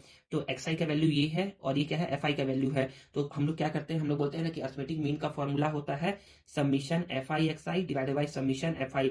Summation f i x i कब निकलेगा, ये निकलेगा तब जब आप क्या करवाओगे, एफ आई और एक्स आई का मल्टीप्लाई करवाओगे। तो एफ आई कहाँ से पता चलेगा, एफ आई है बच्चे फ्रीक्वेंसी, ये है फ्रीक्वेंसी। तो एफ आई ये हो गया, एक्स आई कहाँ से मिलेगा, एक्स आई है बच्चे ये, और एफ आई एक्स आई कहाँ से मिलेगा, तो एफ आई और एक्स आई को मल्टीप्लाई करवा करके मिलेगा एफ आई एक्स आई। तो इन दोनों को मल्टीप्लाई करवाएंगे तो यहाँ पर इसको करवाएंगे, तो यहाँ पर इन दोनों करवाएंगे तो यहाँ पर। अब समीशन है, मतलब कि इसको सम करवा दो, जो भी इसका आंसर आया इसको सम करवा दो, तो यहाँ पर इतना आ गया। फिर समीशन एफ आई है, एफ आई को जब आप सम करवाओगे तो इतना है, तो इतना आंसर आ गया। दोनों को डिवाइड करवाओगे तो इतना आंसर आपका आ जाएगा, ठीक है ना। यहाँ पर आप मार्क्स ऑब्टेन है, तो यहाँ पर क्या लिखिएगा, मार्क्स लिखिएगा, क्या लिखिएगा, मार्क्स, MARKS मार्क्स, ठीक है ना। तो यहाँ पर हमारा हो गया क्वेश्चन नंबर 13 भी कंप्लीट। हम लोग क्या करते हैं, क्वेश्चन नंबर 14 को पढ़ते हैं। तो यहाँ पर देखिएगा क्वेश्चन नंबर 14 को, हाँ बिल्कुल यहाँ पर समझते हैं हम लोग। देखिए बच्चे क्वेश्चन नंबर 14 है, क्वेश्चन नंबर 14 क्या बोला जा रहा है, क्वेश्चन 14 बोला जा रहा है ना कि if the areas of 2 similar triangle are equal, अगर एरिया क्या है, 2 सिमिलर ट्राइंगल की क्या है, इक्वल इक्वल है। तो ये 2 ट्राइंगल हो गया, हम लोगों ने अपने से एज्यूम कर लिया है कि एरिया ऑफ ट्राइंगल ABC ये इक्वल है ट्राइंगल ऑफ एरिया PQR के। तो इस ABC का एरिया क्या है, इक्वल है, इसके इक्वल है। और साथ ही साथ क्या है, ये दोनों ट्राइंगल क्या है बच्चा के, सिमिलर भी है। और जब भी दोनों ट्राइंगल सिमिलर होते हैं ना, जब भी दोनों ट्राइंगल क्या होते हैं, सिमिलर होते हैं ना, तो उनके जो साइड्स का जो करस्पॉन्डिंग साइड्स के रेशियो का जो स्क्वायर होता है ना, वो भी क्या होता है, आपस में इक्वल इक्वल होता है। बच्चे आपको एक थ्योरम है, मैंने आप लोगों को करवाया भी है, ठीक है ना। आप लोग को ना थ्योरम भी शो हो रहा होगा कि कौन सा थ्योरम है। आप लोग क्या कर सकते हो, उस थ्योरम को जाकर के पढ़ सकते हो और फिर इस क्वेश्चन को भी पढ़ सकते हो, ठीक है ना। तो यहाँ पर बोला जा रहा है कि हमको क्या है, एरिया भी गिवन है और हमको क्या है, ये दोनों सिमिलर भी गिवन है। आगे में हमको बोला जा रहा है कि प्रूफ करना है ना कि proof that triangle are congruent, की दोनों ट्राइंगल क्या है, सिमिलर नहीं है, ये दोनों ट्राइंगल क्या है, कॉन्ग्रुएंट है। तो हम लोग बोलेंगे ना कि ना यहाँ पर ना area of triangle ABC upon area of triangle PQR, ये क्या है बच्चे, ये क्या है, देखिए जब बात करेगा AB का तो हम लोग यहाँ पर AB लिखेंगे, हम लोग यहाँ पर PQ लिखेंगे, समझ आ गया। जब AB बोल रहा है तो PQ को लिखेंगे, जब BC बोलेगा तो QR को लिखेंगे, और जब AC बोलेगा तो PR को लिखेंगे, यहाँ पर PR का स्क्वायर हो जाएगा। तो मैं यहाँ पर बोलूंगा ना कि एरिया ऑफ ट्राइंगल ABC और एरिया ऑफ ट्राइंगल PQR क्या है, दोनों इक्वल इक्वल है, तो दोनों कट जाएगा। कटेगा तो आंसर कितना आएगा, 1 आएगा, कटेगा तो आंसर कितना आएगा, 1 आएगा। किसी एक को लेकर चलना है, आंसर क्या आएगा, 1 आएगा। और जब 1 इसके इक्वल है तो 1 इसके इक्वल भी होगा और 1 इसके इक्वल भी होगा। तो यहाँ पर मैं बोल सकता हूँ कि AB बाई PQ इक्वल होगा BC बाई QR इक्वल होगा AC बाई PR, सभी का स्क्वायर स्क्वायर है इक्वल टू 1। तो मैं बोल सकता हूँ कि जब मैं क्या करूंगा, बस इसको लूंगा बस। जब मैं AB square by PQ square को लूंगा ना 1 के इक्वल, तो होगा ये कि ये डिवाइड में ही साइड आएगा तो मल्टीप्लाई में, तो AB स्क्वायर PQ स्क्वायर के इक्वल हो जाएगा और ये AB क्या हो जाएगा बच्चे, PQ के आपका इक्वल हो जाएगा, ठीक है ना। सिमिलरली AB क्या हो गया, PQ के इक्वल हो गया, वैसे ही BC QR के इक्वल हो जाएगा और AC PR के इक्वल हो जाएगा। तो हम लोग बोलेंगे ना कि ना ये दोनों गिवन ट्रायंगल क्या थे, दोनों गिवन ट्रायंगल क्या थे, आपके सिमिलर थे। और याद रखिए बच्चे, सिमिलर और कॉन्ग्रुएंट में केवल एक ही डिफरेंस है।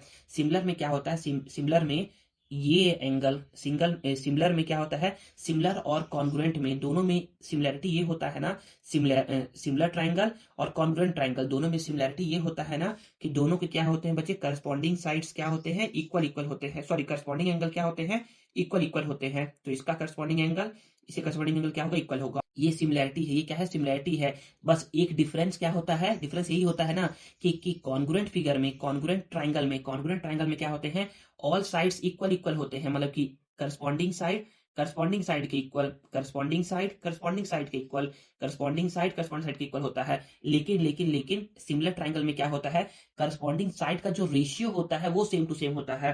याद रखिए हम लोग को ना क्या है, हम लोगों ने प्रूफ कर दिया ना कि करस्पॉन्डिंग साइड्स क्या है, इक्वल इक्वल है।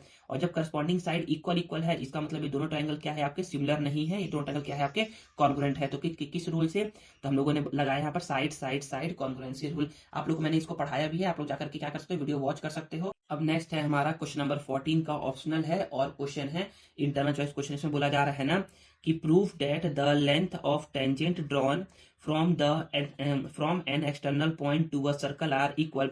तो बोला जा रहा है कि प्रूफ करिए जो लेंथ ऑफ टेंजेंट्स है ना, जो कि ड्रॉ किया जाता है from an external point to a circle का। देखिए तो ये क्या है, एक्सटर्नल पॉइंट है, एक क्या है, ये एक्सटर्नल पॉइंट है। तो यहां से क्या किया जा रहा है, टेंजेंट ड्रॉ किया जा रहा है। तो बोला जा रहा है कि जो ये लेंथ ऑफ टेंजेंट है ना, जो ये लेंथ ऑफ टेंजेंट है वो क्या होगा, इक्वल इक्वल होगा जो भी आप ड्रॉ करते हो। तो यहाँ पर हम लोग करते क्या है, सिर्फ हम लिखते हैं गिवन। तो गिवन क्या है, तो गिवन है कि पीए और क्यूए ये क्या है, टू टेंजेंट है, ये इक्वल नहीं है, बस बोल रहा है कि दो टेंजेंट है जो कि बने कहां से हैं, फ्रॉम एक्सटर्नल पॉइंट ए से बने हुए हैं। प्रूफ करना है कि यही एपी और एक्यू, ये एपी और एक्यू क्या है, दोनों इक्वल इक्वल है, इसको प्रूफ करना है। कंस्ट्रक्शन में करते क्या है हम लोग ना, हम लोग ज्वाइन करवाते हैं ओपी को, ज्वाइन करवाते हैं ओक्यू को, ज्वाइन करवाते हैं ओए को। हम लोग यहाँ पर लिखते हैं प्रूफ, क्या लिखते हैं, प्रूफ लिखते हैं। तो प्रूफ में हम बोलेंगे ना कि हम लोग क्या करते हैं, इस छोटे से ट्रायंगल क्या करते हैं, इक्वल प्रूफ करते हैं, कॉन्ग्रुएंट प्रूफ करते हैं। क्योंकि जब कॉन्ग्रुएंट प्रूफ करेंगे तो मैं क्या करूंगा, इसको उठा करके इसके ऊपर रख दूंगा, इस ट्रायंगल को उठा करके मैं इसके ऊपर रख दूंगा। और जब मैं इसको उठा करके इसके ऊपर रखूंगा तो होगा ये ना कि ये वाला तो इसके ऊपर आ जाएगा, ये वाला इसके ऊपर आ जाएगा और ये वाला इसी के ऊपर रहेगा। और जब ये वाला इसके ऊपर आ जाएगा, इसका मतलब ये क्या है, ये इसके इक्वल है। यही हमको करना था प्रूफ। तो कॉन्ग्रुएंट कैसे करेंगे, तो हम लोग बोलेंगे ना कि इस ट्राइंगल का, इस ऊपर वाले ट्राइंगल का और इस नीचे वाले ट्राइंगल में ना ये वाला क्या है, इसके इक्वल है। क्योंकि दोनों क्या है, रेडियस है। तो हम लोगों ने बात किया है साइड का, किसका बात किया है, साइड का बात किया है। अब इस वाले ट्राइंगल में यहाँ क्या है 90 है और इस वाले ट्राइंगल में यहाँ क्या है 90 है। क्योंकि हम लोग को पता है ना कि जो कॉन्टेक्ट पॉइंट होता है ना, जो कॉन्टेक्ट पॉइंट होता है टेंजेंट का, और जो सर्कल के सेंटर से जो रेडियस आता है ना टेंजेंट के ऊपर, वो दोनों क्या होते हैं, परपेंडिकुलर होते हैं। तो ये 90 और ये 90 मतलब कि ये राइट एंगल है। ये क्या है, ये आपका राइट एंगल है, समझ में आ गया। और याद रखिए इस ट्राइंगल का ये ओए और इस ट्राइंगल का ये ओए दोनों क्या है, कॉमन है। मतलब कि राइट एंगल सामने वाले को बोलते हैं हाइपोटेन्यूज, क्या बोलते हैं, हाइपोटेन्यूज। यहाँ पर भी राइट एंगल के सामने क्या बोलेंगे, हाइपोटेन्यूज। तो R H S congruency criteria से दोनों ट्राइंगल क्या हो जाएंगे आपके, कॉन्ग्रुएंट हो जाएंगे। और जब ये दोनों ट्राइंगल आपके क्या हो जाएंगे, कॉन्ग्रुएंट हो जाएंगे, तो हम लोग बोलेंगे कि ये ईपी क्या होगा, इक्वल होगा एक्यू के बाय सीपी सिटी से। तो हम लोग बोल सकते हैं कि देयरफॉर जो length of tangent drawn from an external point to a circle are equal, यही क्या हो गया हमारा, हेंस प्रूव्ड हो गया। नेक्स्ट हम लोग पढ़ते हैं, यहाँ पर समझिएगा क्वेश्चन नंबर 15 है हमारा कि the sum of square of two successive natural number is 85। तो याद रखिए बच्चे, अभी हम लोगों ने देखा सक्सेसिव नेचुरल नंबर नहीं, अभी हम लोगों ने देखा था सक्सेसिव ऑड नंबर। क्या देखा था, सक्सेसिव ऑड नंबर देखे थे। जब ऑड नंबर देखे थे तो हम लोग 2x+1 एज्यूम किए थे, 2x+3 एज्यूम किए थे। लेकिन हमको बोल रहा है सक्सेसिव नेचुरल नंबर बोल रहा है, मतलब कि नेचुरल नंबर हम लोग बोलेंगे ना कि देखिए अगर वो इवन नंबर बोलता तो हम लोग यहाँ पर 2x एज्यूम करते, लेकिन वो बोल रहा है बस नेचुरल नंबर बोल रहा है। तो नेचुरल नंबर के लिए हम लोग पहला नंबर को x एज्यूम करते हैं, दूसरे को क्या करते हैं, x+1 एज्यूम करते हैं, ठीक है ना। तो अकॉर्डिंग टू क्वेश्चन बोलेंगे कि द सम ऑफ द, ऐसे करके the sum of square of two successive natural number, पहला नेचुरल नंबर x है और दूसरा क्या है बच्चे, x+1 है। दोनों को सम करने पर इज मतलब इक्वल टू कितना है, 85 है। तो मैं बोलूंगा यहाँ पर एक्स स्क्वायर को तो एक्स स्क्वायर लिख दिया, a plus b whole square, तो a square plus b square plus 2ab, ठीक है ना। फॉर्मूला लगाइए, आपका आंसर आएगा। यहाँ पर 85 हो गया, एक्स स्क्वायर 2x² और प्लस 2x है, +1 इधर जाएगा तो -1, तो ये हो जाएगा 85 - 1 84 हो जाएगा, प्लस 84 इधर आएगा तो -84, ऐसे करके 2x² plus 2x minus 84 is equal to 0। ये भी नंबर 2 से डिवाइड है, ये भी नंबर 2 से डिवाइड है, ये भी नंबर 2 से डिवाइड है। तो 2 से जब 2 को डिवाइड करोगे तो यहाँ पर इतना आ जाएगा, 2 से जब इसको डिवाइड करोगे तो यहाँ पर इतना आ जाएगा, और 2 से जब इसको डिवाइड करोगे तो यहाँ पर इतना आ जाएगा, और 2 से जब इसको डिवाइड करोगे तो यहाँ पर 0 ही आ जाएगा। हम लोग बोलेंगे कि यहाँ पर क्या करेंगे, हम लोग अब स्प्लिट द मिडिल टर्म का यूज करेंगे। हम लोग इसको स्प्लिट करेंगे तो हम लोग बोलेंगे ना यहाँ पर कि इसको हम लोगों ने स्प्लिट कर लिया 7x - 6x से। आप लोग मैंने इसको सिखाया भी है, बहुत बार सिखाया है आप लोगों को। अगर नहीं आता है ना तो क्या कर जाकर के सीखिए आप लोगों का ये चैप्टर 1 में है, चैप्टर 3 में है, और बहुत जगह भी मैंने आप लोगों को पढ़ाया है ये ऐसा क्वेश्चन। तो मैं बोलूंगा कि यहाँ पर दोनों में क्या है बच्चे, आपका x कॉमन है, तो x कॉमन निकाल देंगे। जब यहाँ से x कॉमन निकालेंगे तो बचेगा x, यहाँ से x कॉमन निकालेंगे तो बचेगा 7। माइनस है तो माइनस लिखते हैं, दोनों में कॉमन क्या है 6 है, 6 कॉमन निकालेंगे तो बचेगा x, यहाँ पर से 6 कॉमन निकालेंगे तो बचेगा 7 बचेगा इक्वल टू 0। जो भी नंबर सेम टू सेम आते हैं उसको लिखते हैं एक बार, जो बच गया x माइनस 6 उसको लिख दिए एक बार इक्वल टू 0। यहाँ पर जब हम लोग x प्लस 7 को करेंगे 0 के इक्वल तो यहाँ पर लिख दिए, और एक बार करेंगे x माइनस 6 को 0 के इक्वल तो यहाँ पर लिख दिए। जब x प्लस 7 को करते हैं 0 के इक्वल तो x को तो x लिख दिए, प्लस 7 इस साइड जाएगा तो हो जाएगा -7, और x को तो x लिख दिए, -6 इस साइड जाएगा तो हो जाएगा +6। तो किसको एक्सेप्ट करे किसको नहीं करे, या दोनों को एक्सेप्ट करे, तो हम लोग बोलेंगे ना यहाँ पर कि ये क्या है बच्चे, ये है हमारा नेचुरल नंबर है। नेचुरल नंबर कभी भी बच्चे आपका -7 नहीं होता है, तो हम लोग बोलेंगे ना कि -7 is not a natural number, therefore not accepted.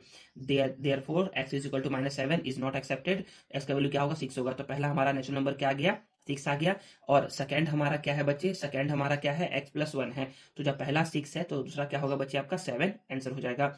Next है हमारा क्वेश्चन नंबर 15 का ही ऑप्शनल में है और में है, इसमें हम लोग बोलेंगे यहाँ पर समझिएगा कि और में what should be added in number this one this one this one and this one. इन 4 नंबर में क्या ऐसा ऐड करे ना so as to make them proportional, कि ये क्या बन जाए बच्चे प्रोपोर्शनल बन जाए। तो बच्चे कुछ नहीं पता हम लोग को, तो हम लोग बोले कि हम लोग क्या करेंगे एक्स ऐड करेंगे, तो हम लोग बोलेंगे कि let x should be added to this one and this one. तो हम लोग इसको इसमें भी एक्स ऐड कर दिए, इसमें भी एक्स ऐड कर दिए, इसमें भी एक्स ऐड, इसमें भी एक्स ऐड, तो ये क्या बन जाएगा बच्चे प्रोपोर्शनल बन जाएगा। तो इसको लगा देंगे रेशियो में, मतलब इसको लगा देंगे इस टू, यहाँ लगा देंगे एस, यहाँ लगा देंगे इस टू। अब कुछ नहीं करना है, इसको और इसको लिखते कैसे हैं, इसको ऐसा लिखते हैं, बताया है मैंने कि जब भी इस टू रहता है ना तो उसको बाय करके लिखते हैं। तो ये हो गया एस को हम लोग इक्वल करके लिखते हैं, और इसको हम लोग इतना लिखते हैं, क्रॉस मल्टीप्लाई करवाएंगे इसका मल्टीप्लाई इसके साथ। तो यहाँ पर ये कैसे करवाए, ये डायरेक्ट करवा दिया क्रॉस मल्टीप्लाई। देखिए समझिएगा ना यहाँ पर कि 10 का मल्टीप्लाई करवाएगा 38 के साथ, तो 10 मल्टीप्लाई 38 ये हो जाएगा 380, और फिर 10 का करवाएंगे x के साथ तो ये हो जाएगा 10x हो जाएगा, फिर x का करवाएंगे 38 के साथ तो ये हो जाएगा 38x, और x का करवाएंगे x के साथ तो ये हो जाएगा x स्क्वायर। अब बारी आती है इसकी, 18x का करवाएंगे 22 प्लस x के साथ, तो जब हम लोग करवाएंगे 18 का इसके साथ तो ये आएगा इतना, 18 का x के साथ तो ये आएगा इतना, 22 का करवाएंगे x के साथ तो ये आएगा इतना, और x का कराएंगे इसके साथ तो ये आएगा इतना। हम लोग बोलेंगे कि x स्क्वायर इधर पॉजिटिव में है इधर भी पॉजिटिव में है, मतलब जब इधर आएगा तो नेगेटिव में आएगा, तो ये और ये क्या हो जाएगा कट जाएगा, ठीक है ना। हम लोग बोलेंगे कि 380 को तो 380 लिख दिए, 10 प्लस 38 ये हो जाएगा 48, 396 को 396 लिख दिए, 18 प्लस 22 ये हो जाएगा 40। एक काम करते हैं एक्स वाले को एक तरफ और विदाउट एक्स को एक तरफ, हम लोग बोलेंगे 48x है, ये प्लस 40 से जाएगा तो -40, यहाँ पर इतना लिख दिए, ये 396 है प्लस 380 से जाएगा तो -380, तो 48 माइनस 40 ये हो जाएगा 8x, इसको सॉल्व करेंगे तो 16 आएगा, x को यहीं पर छोड़ देंगे, यहाँ पर 16 है मल्टीप्लाई में 8 है यहाँ पर डिवाइड में, तो 8 बन जाए 8 टू जाए, तो एक्स का वैल्यू क्या आ जाएगा बच्चा आपका 2 आ जाएगा, ठीक है ना। तो हमको बोला था कि क्या ऐड करें कि नंबर बन जाए प्रोपोर्शन में, तो हम लोग अगर सभी में क्या करते हैं, सभी में ना 2 ऐड कर देंगे ना, तो इसका और इसका रेशियो इक्वल होगा इसके और इसके रेशियो के। 2 ऐड करने के बाद चलिए हम लोग क्या करते हैं, हम लोगों ने इस और को पढ़ लिया, अब हमारी बारी आती है क्वेश्चन नंबर 16 की। क्वेश्चन नंबर 16 को हम लोग देखते हैं और समझते हैं, तो यहाँ पर समझिएगा ना क्वेश्चन नंबर 16 में, हाँ बिल्कुल यहाँ पर समझिएगा, यहाँ पर देखते हैं क्वेश्चन नंबर 16। तो देखिए बच्चे क्वेश्चन नंबर 16 को पढ़ते हैं और समझते हैं। तो यहाँ पर बोला जा रहा है ना कि if the sum of n 2n and 3n term of an arithmetic progression are S1 S2 and S3। देखिए यहाँ पर समझिएगा यहाँ पर बोलना क्या चाह रहा है, यहाँ पर बोलना चाह रहा है ना कि हमारे पास क्या है, एक अर्थमेटिक प्रोग्रेशन दिया हुआ है और उसका क्या है बच्चे n 2n और 3n टर्म का सम क्या है, इतना इतना और इतना है। तो बोला जा रहा है कि ना जैसे कि हम लोग एज्यूम करते हैं कि यहाँ पर ये a है, फिर ये a प्लस डी है, a प्लस 2d है, फिर a प्लस 3d है, a प्लस 4d है, उसके डैश डैश डैश है। तो बोला जा रहा है ना कि इन सभी टर्म को सपोज करते हैं कि इतना क्या है n टर्म है, इतना क्या है n टर्म है, तो n टर्म को सम करने पर, इन सभी को सम करने पर कितना आ रहा है बच्चे हमारा S1 आ रहा है। n टर्म को सम करोगे तो S1 आ रहा है, और 2n टर्म को यहाँ से यहाँ तो सपोज करो कि यहाँ से यहाँ तक क्या है हमारा है, क्या क्या है 2n टर्म है, इन सभी टर्म को सम करने पर कितना आ रहा है बच्चे आपका S2 आ रहा है, और यहाँ पर डैश डैश और यहाँ पर और टर्म होंगे, और इन सभी टर्म को सम करने पर कितना आ रहा है बच्चे आपका S3 आ रहा है। ये टोटल कितने टर्म है 3n टर्म है। तो बोला जा रहा है कि प्रूफ करना है ये, तो हम लोग बोलते हैं ना कि चाहे तो हमारा कोई सा भी टर्म हो, कितने भी टर्म हो, लेकिन हमारा क्या है ए तो बच्चे तीनों के लिए सेम रहेगा, और डी क्या है बच्चे, तीनों के लिए सेम है। तो हम लोग एज्यूम करते हैं ना कि फर्स्ट टर्म एपी का क्या है, ए है, और कॉमन डिफरेंस क्या है, डी है। तो किसी भी अर्थमेटिक प्रोग्रेशन का फर्स्ट टर्म को हम लोगों ने ए एज्यूम कर लिया और अर्थमेटिक और कॉमन डिफरेंस को क्या कर लिया बच्चे, डी एज्यूम कर लिया। अब अकॉर्डिंग टू क्वेश्चन यहाँ पर लगेगा बच्चे हमारा सम ऑफ एन टर्म का फॉर्मूला, एंड सम ऑफ, तो बोलोगे सम ऑफ एन टर्म ये होता है बच्चे आपका n/2 into 2a plus n-1 D होता है, ठीक है ना। तो मैं बोलूंगा ना कि जब यहाँ पर n है ना तो यहाँ पर भी n होगा, यहाँ पर भी n होगा। जब यहाँ पर 2n होगा तो यहाँ पर भी 2n, यहाँ पर भी 2n। जब यहाँ पर 3n होगा तो यहाँ पर भी 3n, यहाँ पर भी 3n। इस चीज को याद रखिएगा। तो हम लोग को बोला जा रहा है कि गिवन है कि sum of n 2n and 3n term क्या है, इतना इतना और इतना है। तो हम लोग बोलेंगे ना कि sum of n term, sum of n term का फॉर्मूला ये होता है। तो हमारा क्या है बच्चे, सम ऑफ n टर्म, मतलब कि जब हम लोग क्या करेंगे, n रखेंगे तो यहाँ पर भी n रख दिए, यहाँ पर भी n, यहाँ पर भी n। तो सम ऑफ n टर्म पहला जो है कि सम ऑफ n टर्म का आंसर कितना आ रहा है, S1 आ रहा है। तो इसको हम लोगों ने S1 कर दिया यहाँ पर, तो इसको हम लोगों ने एज इट इज लिख दिया। फिर जब हम लोग क्या करेंगे, 2n रखेंगे, जब हम लोग क्या करेंगे 2n रखेंगे तो यहाँ पर भी 2n, यहाँ पर भी 2n, यहाँ पर भी 2n। तो यहाँ पर जब हम लोग 2n रखेंगे तो यहाँ पर लिखा नहीं है, डायरेक्ट लिख दिया है ऐसे करके कि sum of 2n term is equal to n/2 into, अच्छा यहाँ पर 2n ना, n जगह क्या रखना है, 2n रखना है। तो 2a प्लस 2n-1 डी। तो देखिए जो S2n है ना, इसके जगह हम लोग S2 लिखेंगे क्योंकि ये बोल रहा है कि 2n टर्म का सम कितना है, S2 है। तो आप S2 लिख देंगे, यहाँ पर जो लिखा है उसका लिख देंगे। फिर यहाँ पर फिर से हम लोग बोलेंगे यहाँ पर कि यहाँ पर हम लोग क्या रखना है, n ऑफ 3n रखना है। तो सम ऑफ 3n टर्म ये हो जाएगा 3n/2 into 2a plus 3n-1 D हो जाएगा। इसको मैंने ना डिटेल में समझाया है आप लोगों को, जब मैं समझा था इस एक्सरसाइज का क्वेश्चन, तो आप लोग वहां से जाकर देख सकते हो अच्छे से। और यहाँ पर तो समझा ही रहा हूँ। तो बोलोगे कि सम ऑफ 3n टर्म कितना जूम कितना बोला गया है, S3 बोला गया, यहाँ पर S3 लिख दिए और बाकी इतना हम लोगों ने लिख दिया, पूरा एज उतार दिया है। हम लोग बोलेंगे कि हम लोग को प्रूफ करना है ये, तो ये LHS है, ये RHS है। तो LHS लाना मुश्किल है थोड़ा सा, RHS लेकर के सॉल्व करते हैं, और सॉरी LHS लाना आसान है, RHS लेकर के। तो हम लोग क्या करते हैं, RHS लेते हैं। तो यहाँ पर RHS इतना है, तो यहाँ पर 3 है तो 3 लिख दिए। S2 कितना है, इतना है, तो यहाँ पर S2 का वैल्यू लिख दिए। माइनस, तो माइनस लगा दिए। S1 कितना है, इतना है, तो S1 हमारा इतना लिख दिए, ब्रैकेट बंद कर दिए। तो यहाँ बोलेंगे हम लोग कि सर यहाँ पर भी n/2 है, यहाँ पर भी n/2 है, दोनों में से क्या कर लो, n/2 कॉमन निकाल लो। तो यहाँ से n/2 कॉमन निकाल लिया, तो यहाँ पर बच गया 2। यहाँ पर इतना वैल्यू को ऐसे लिख दिया है, यहाँ पे माइनस है तो माइनस, n/2 कॉमन निकाल दिया तो बच गया ये, यहाँ पर इतना इतने लिख दिया है। अब आगे बोला जा रहा है कि 3 का n से मल्टीप्लाई करेंगे तो ये होगा बच्चे आपका 3n/2। देखिए 2 का 2a से, तो 2 2 जा 4a। फिर 2 का, अच्छा ये देखिए ना यहाँ पर थोड़ा सा, अब यहाँ पर ये स्टेप को खा गया है, हम बताते हैं। यहाँ पर ये हो जाएगा आपका, ये हो जाएगा 3n/2। यहाँ पर देखिएगा ना, यहाँ पर इसको 2 कैसे छोड़ दो अभी, यहाँ पर 2a है। यहाँ पर मैं बोलूँगा ना कि डी का इससे मल्टीप्लाई होगा तो ये हो जाएगा 2n/d, और डी का जब इससे मल्टीप्लाई होगा तो ये -d, यहाँ पर ये हो गया ब्रैकेट क्लोज, माइनस को माइनस, यहाँ पर ये है 2a, फिर प्लस को प्लस, डी का जब इससे होगा तो ये हो जाएगा n/d माइनस डी, ठीक है ना, ब्रैकेट ऐसे करके क्लोज। मैं पर बोलूँगा कि यहाँ पर हम लोग करवाते हैं, इसका इससे मल्टीप्लाई करवाते हैं। तो 2 × 2 ये हो जाएगा 4a, फिर 2 × 2 ये हो जाएगा 4n/d, फिर 2 का मल्टीप्लाई करवाएंगे डी के साथ तो हो जाएगा -2d। फिर यहाँ पर minus plus minus, bracket open करना है, यहाँ पर कुछ है नहीं मल्टीप्लाई करने के लिए, ब्रैकेट ओपन करवा दो। माइनस प्लस माइनस और माइनस माइनस प्लस, यहाँ पर अभी चले आ रहा है बाहर में 3n/2। हम लोग बोलेंगे कि 4a में से 2a माइनस करेंगे ना तो आपका क्या आएगा बच्चे, आपका 2a आएगा, ठीक है। ये बता रहा हूँ मैं, 3n/2, 4a में से 2a को माइनस करेंगे तो आपका ये 2a आएगा। 4n/d में से 1n/d माइनस करेंगे ना तो आपका 3n/d आएगा, और -2d में से 1d माइनस करेंगे तो आपका क्या आएगा, -d आएगा। तो मैं यहाँ पर बोलूँगा कि यहाँ पर 3n/2 है और यहाँ पर 2a है, दोनों में क्या है, d कॉमन है। तो जब यहाँ से d कॉमन निकालेंगे तो यहाँ पर 3n-1 बचेगा और यहाँ पर ऐसा आ जाएगा। तो मैं बोलूँगा ना कि ये जो है ना, यही क्या है बच्चे, हमारा S3 है। क्या है, यही हमारा S3 है। तो हम लोगों ने क्या कर दिया, इसको बोल दिया कि ये क्या है, S3 है, और यही क्या है आपका LHS है। और इस तरीके से क्या हो जाएगा बच्चे, ये आपका हैंड्स प्रूफ हो जाएगा, ठीक है ना। नेक्स्ट देखिए बच्चे, हम लोग यहाँ पर क्या करते हैं, क्वेश्चन नंबर 16 का जो ऑप्शनल है इसको पढ़ते हैं और समझते हैं। तो यहाँ पर समझिएगा क्वेश्चन नंबर 16 का, और देखिए बच्चे 16 का, और इसमें बोला जा रहा है ना कि सॉल्व करना equation this one and this one को। तो बच्चे देखिए ये क्या है बच्चे, ये है हमारा linear equation in two variable. ये क्या है हमारा linear equation in two variable है, क्योंकि यहाँ पर x और y क्या है, दो वेरिएबल है हमारे। तो हम लोग करते क्या है, इसको सॉल्व करने के बच्चे हमारे पास तीन मेथड है। पहला है ग्राफिकल मेथड, दूसरा है बच्चे सब्स्टिट्यूशन मेथड, और तीसरा है बच्चे एलिमिनेशन मेथड। आप किसी मेथड सॉल्व कर सकते हो। इसने क्या किया है बच्चे, इसने सॉल्व किया है यहाँ पर सब्स्टिट्यूशन मेथड से। तो मैं यहाँ पर बोलूंगा ना कि हम लोग क्या करते हैं, जो इक्वेशन गिवन रहता है पहले उसको लिख देते हैं। हम लोग क्या करते हैं, इक्वेशन 2 का यूज कर रहा है, आप इक्वेशन 1 का भी यूज कर सकते हो, लेकिन क्या करते हैं हम लोग उस इक्वेशन को चूज करते हैं ना जहां पर क्या होता है, जहां पर किसी भी वेरिएबल में कोफिशिएंट नहीं लिखा हुआ होता है। तो इक्वेशन 2 में ना वेरिएबल में कोफिशिएंट नहीं लिखा हुआ है। कोफिशिएंट मतलब होता है कि इसके आगे कुछ ना लिखा होना, इसके आगे कुछ ना लिखा होना। तो इसके आगे कुछ नहीं लिखा है तो हम लोग क्या करेंगे, इसको चूज करेंगे। किसी एक के आगे भी नहीं लिखा रहता ना तो भी उसको ले लेते। यहाँ पर दोनों के आगे नहीं लिखा है तो बहुत ही अच्छी बात है। तो हम लोग बोलेंगे कि यहाँ पर क्या है, x minus one sorry x minus y is equal to -1 को लेते हैं यहाँ पर। तो x को तो x लिख दिए, माइनस वाई हो जाएगा तो प्लस वाई। तो हमारा x का वैल्यू क्या आ गया बच्चे, ये आ गया -1 प्लस वाई। देखिए इक्वेशन 2 का यूज किए हैं तो इस वैल्यू को रखेंगे इक्वेशन नंबर 1 में। अगर 1 को यूज करते तो 2 में रखते, लेकिन 2 को यूज किए हैं तो 1 में रखेंगे।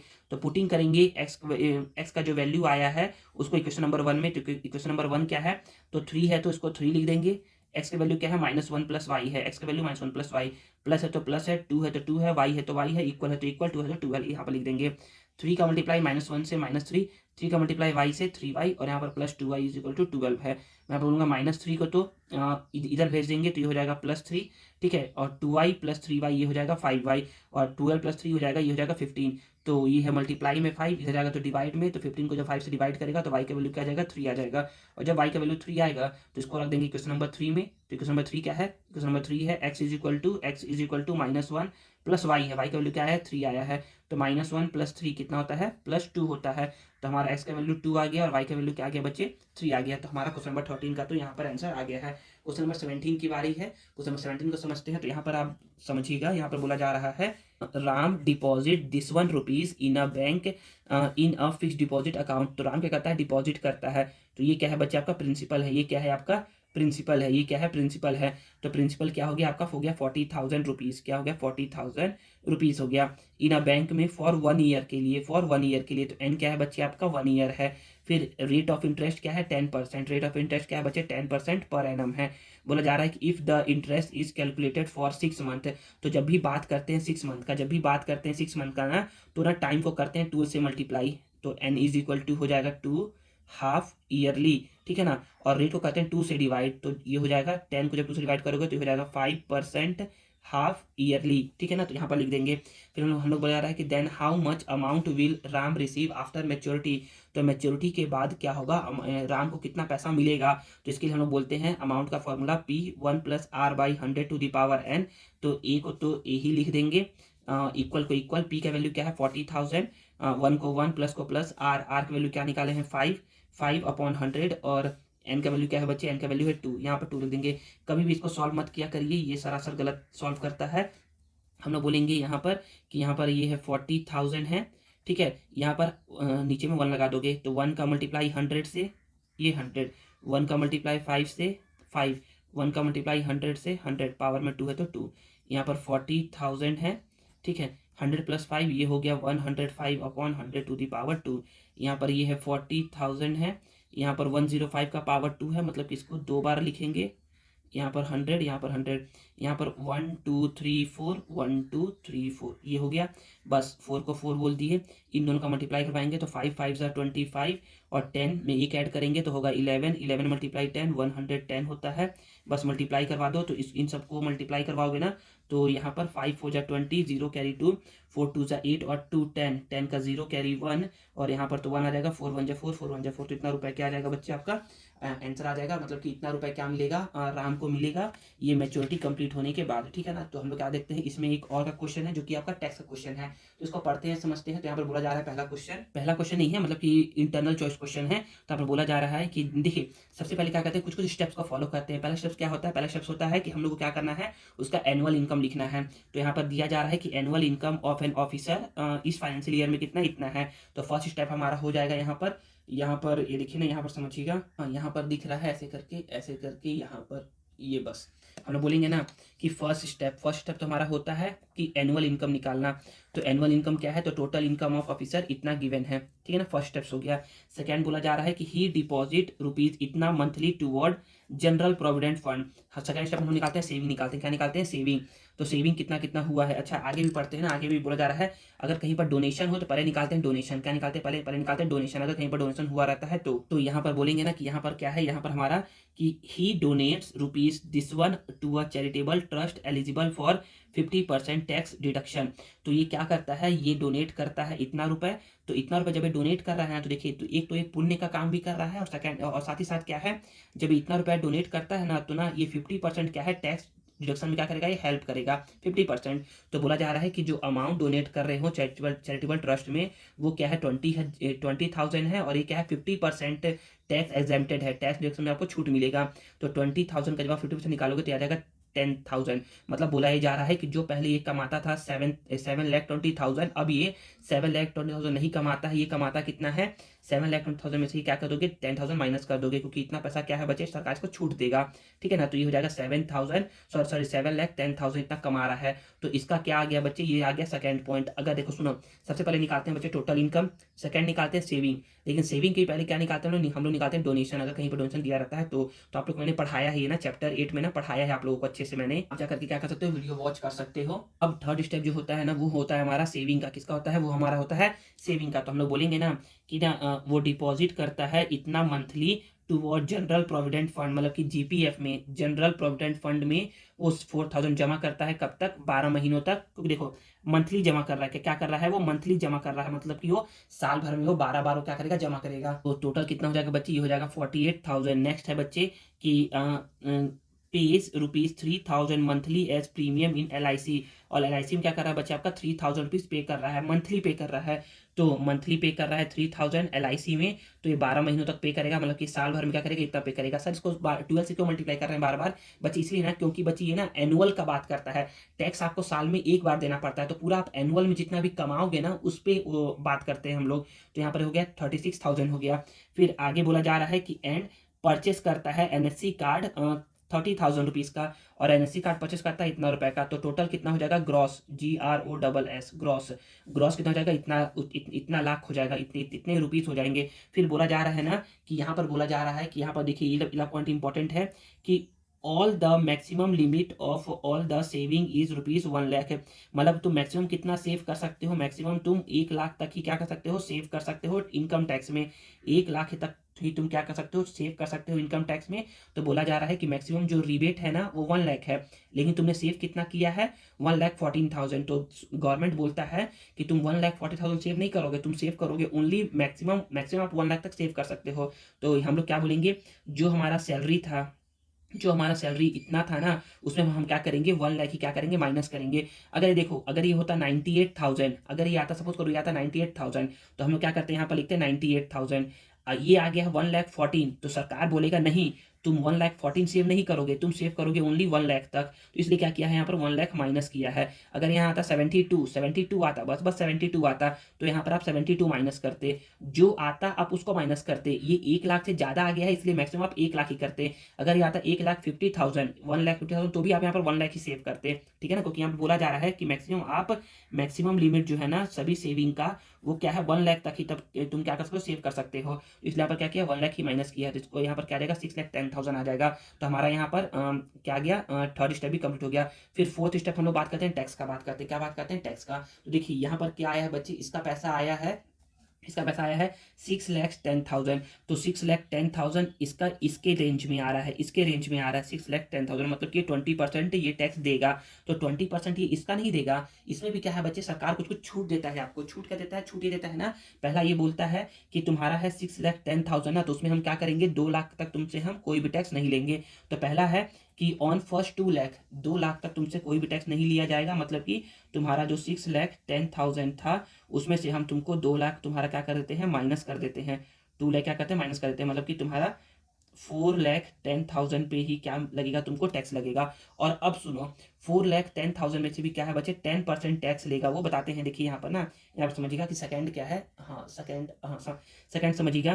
फ्रॉम 2 लाख से 5 लाख तक, अगर 2 लाख से 5 लाख है तो हम कितना लेंगे टैक्स तुमसे, हम लेंगे तुमसे टैक्स 5% का। तो हम लोग करते क्या है, हम लोग ना 5 लाख में से 2 लाख को माइनस करते हैं, मतलब कि कितना आ गया 3 लाख आ गया। तो इस 4,10,000 में से क्या करेंगे हम 3 लाख को माइनस कर लेंगे। तो हम लोग का क्या लगेगा बच्चे, 3 लाख पर लगेगा हमारा 10%। 3 लाख पे क्या लगेगा हमारा 10% लगेगा, क्योंकि यहाँ पर क्या है बच्चे 2 लाख से 5 लाख तक दिया है ना। तो हम लोग क्या क्या करेंगे, 3 लाख पर देंगे 10%, तो हम लोग 30,000 देंगे। अब बोला जा रहा है ना कि जब 5 लाख से ऊपर जो होगा उस पर हम लेंगे 20%। तो जब हम लोग इसमें से क्या कर देंगे, जब हम लोग इसमें से 4,10,000 में से हम लोग क्या कर देंगे 3 लाख माइनस कर देंगे, तो बचेगा कितना, 0 0 0, फिर 0 1 और 1, 1,10,000। इस 1,10,000 पे क्या दोगे तुम दोगे 20%। तो यहाँ पर वही लिखा गया है कि जो थर्ड पॉइंट है, थर्ड पॉइंट में हम लोग क्या करेंगे, थर्ड पॉइंट में हम लोग जब इसको माइनस करेंगे ना तो हमारा कितना आएगा, 1,10,000 आएगा। इस पर हम लोग क्या देंगे बच्चे, इस पर हम लोग देंगे 10%, तो हमारा इतना रुपीज़ आ जाएगा। तो टोटल हम लोग टैक्स कितना पे कर रहे हैं, टोटल हम लोग टैक्स पे कर रहे हैं 30,000 प्लस 22,000, मतलब कि हम लोग जब इसको प्लस करेंगे तो यहाँ पर हमारा आ जाएगा 52,000। तो हमारा क्या आ गया बच्चे, टैक्स आ गया। लेकिन अब और सुनो, और ये क्या बोल रहा है, और ये बोल रहा है ना, यहाँ पर समझिएगा, यहाँ पर इतना गया है, और ये बोल रहा है ना कि हम तुमसे क्या लेंगे, एजुकेशनल सेस भी लेंगे 3% ऑफ पेएबल टैक्स।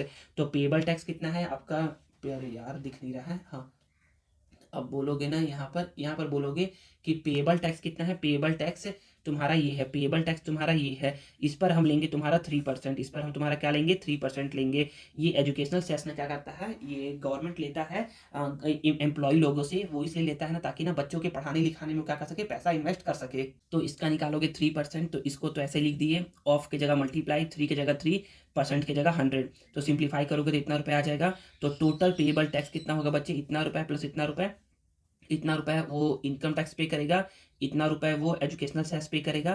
तो टोटल मिला करके इतना रुपए को क्या करना पड़ेगा, पे करना पड़ेगा ओवरऑल, ठीक है ना। अब नेक्स्ट देखिए बच्चे हमारा क्वेश्चन नंबर 18, क्वेश्चन नंबर 18 को भी पढ़ते हैं और समझते हैं।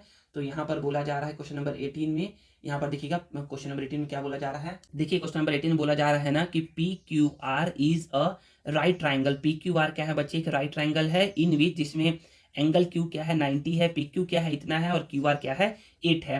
तो पहले बना लो कि हम लोग क्या करते हैं, पहले बनाते हैं कि हमारा क्या है PQ कितना है 6 सेंटीमीटर है, और QR क्या है 8 सेंटीमीटर है। तो यहाँ पर लिख दिए Q, यहाँ पर लिख दिए R, ये क्या है बच्चे आपका 8 सेंटीमीटर है, ठीक है ना। एंगल Q क्या है 90 है, तो एंगल Q पे क्या बना दोगे आप, एक 90 डिग्री बना दोगे, ये बन गया आपका 90 डिग्री। फिर PQ क्या है 6 है, तो PQ 6 कैसे निकालते हैं, तो हम लोग लेते हैं स्केल, हम लोग लेते हैं ये कंपास, यहाँ 6 सेंटीमीटर मेजर करेंगे, और PQ है तो Q पे रख करके आर्क कट करेंगे। सपोज करो कि ये आर्क यहाँ पर कट हो गया, तो यहाँ पर P नाम दे दिए। तो इन दोनों को क्या कर दोगे, इन दोनों को ऐसा करके मिला दोगे, तो हमारा क्या बन गया, एक ट्रायंगल बन करके रेडी हो गया, हमारा क्या बन गया, एक ट्रायंगल बन करके रेडी हो गया है। आगे बोला जा रहा है कि find the radius of circum circle. तो हम लोग को निकालना है, रेडियस निकालना है सर्कम सर्कल का, लेकिन सर्कम सर्कल का रेडियस तो हम तब निकाल पाएंगे जब हम सर्कम सर्कल बनाएंगे। तो ट्राइंगल के बाहर सर्कम सर्कल कैसे बनाते हैं, सर्कम सर्कल जो होता है ना ट्राइंगल के बाहर बनता है। तो हम लोग बोले कैसे बनाते हैं, तो सर्कम सर्कल बनाने के लिए हम लोग करते क्या है, हम लोग हमेशा निकालते हैं परपेंडिकुलर बाइसेक्टर। क्या निकालते हैं, परपेंडिकुलर बाइसेक्टर निकालते हैं। कैसे निकालते हैं परपेंडिकुलर बाइसेक्टर, तो हम लोग क्या करता है, सपोज करो मुझे क्या करना है, इस साइड का निकालना है परपेंडिकुलर बाइसेक्टर। तो मैं क्या करूंगा, जितना ये साइड है इसका हाफ ये है, तो इसे क्या करूंगा, मोर देन हाफ लूंगा, मोर देन हाफ आधा से ज्यादा लूंगा। देखो ये क्या है, आधा से ज्यादा है ना, इस साइड का क्या है, ये आधा से ज्यादा है, मोर देन हाफ लूंगा। और मोर देन हाफ लेके क्या करते हैं, जैसे कि इसका मुझे लेना है ना, तो इसका मैं मोर देन हाफ लूंगा। तो इसका लिया हूं तो यहाँ पर रख करके एक बार ऊपर में कट, एक बार नीचे में कट। तो ऊपर में कट करूंगा तो ये ऐसे कट, ये ऐसे कट, और यहाँ पर रख के तो कट कर लिया हूं। अब यहाँ पर एक बार ऊपर कट, एक बार नीचे कट, तो ऊपर में कट करूंगा तो ये ऐसे कट, ये ऐसे कट, तो दोनों को स्केल की हेल्प से करके ज्वाइन कर दूंगा, ये हो गया। अब या तो इस साइड का निकाल लो या तो इस साइड का निकालो, परपेंडिकुलर बाइसेक्टर किसी भी दो साइड का निकालते हैं। तो इस साइड का तो निकल गया है, या तो इसका दोनों किसी का निकालो। सपोज करो इसका निकालते हैं, इसका निकालने के लिए हम क्या करेंगे, इसका भी मोर देन हाफ लेंगे। तो ये क्या है आधा, ये क्या है आधा है, हाफ है, हाफ से थोड़ा ज्यादा ले लो, देखो ये क्या है मोर देन हाफ है ना, इस रंग का मोर देन हाफ। तो एक बार यहाँ पर इसका लिए हैं, इन दो पॉइंट का लिए हैं, तो यहाँ पर रख करके एक बार ऊपर एक बार नीचे।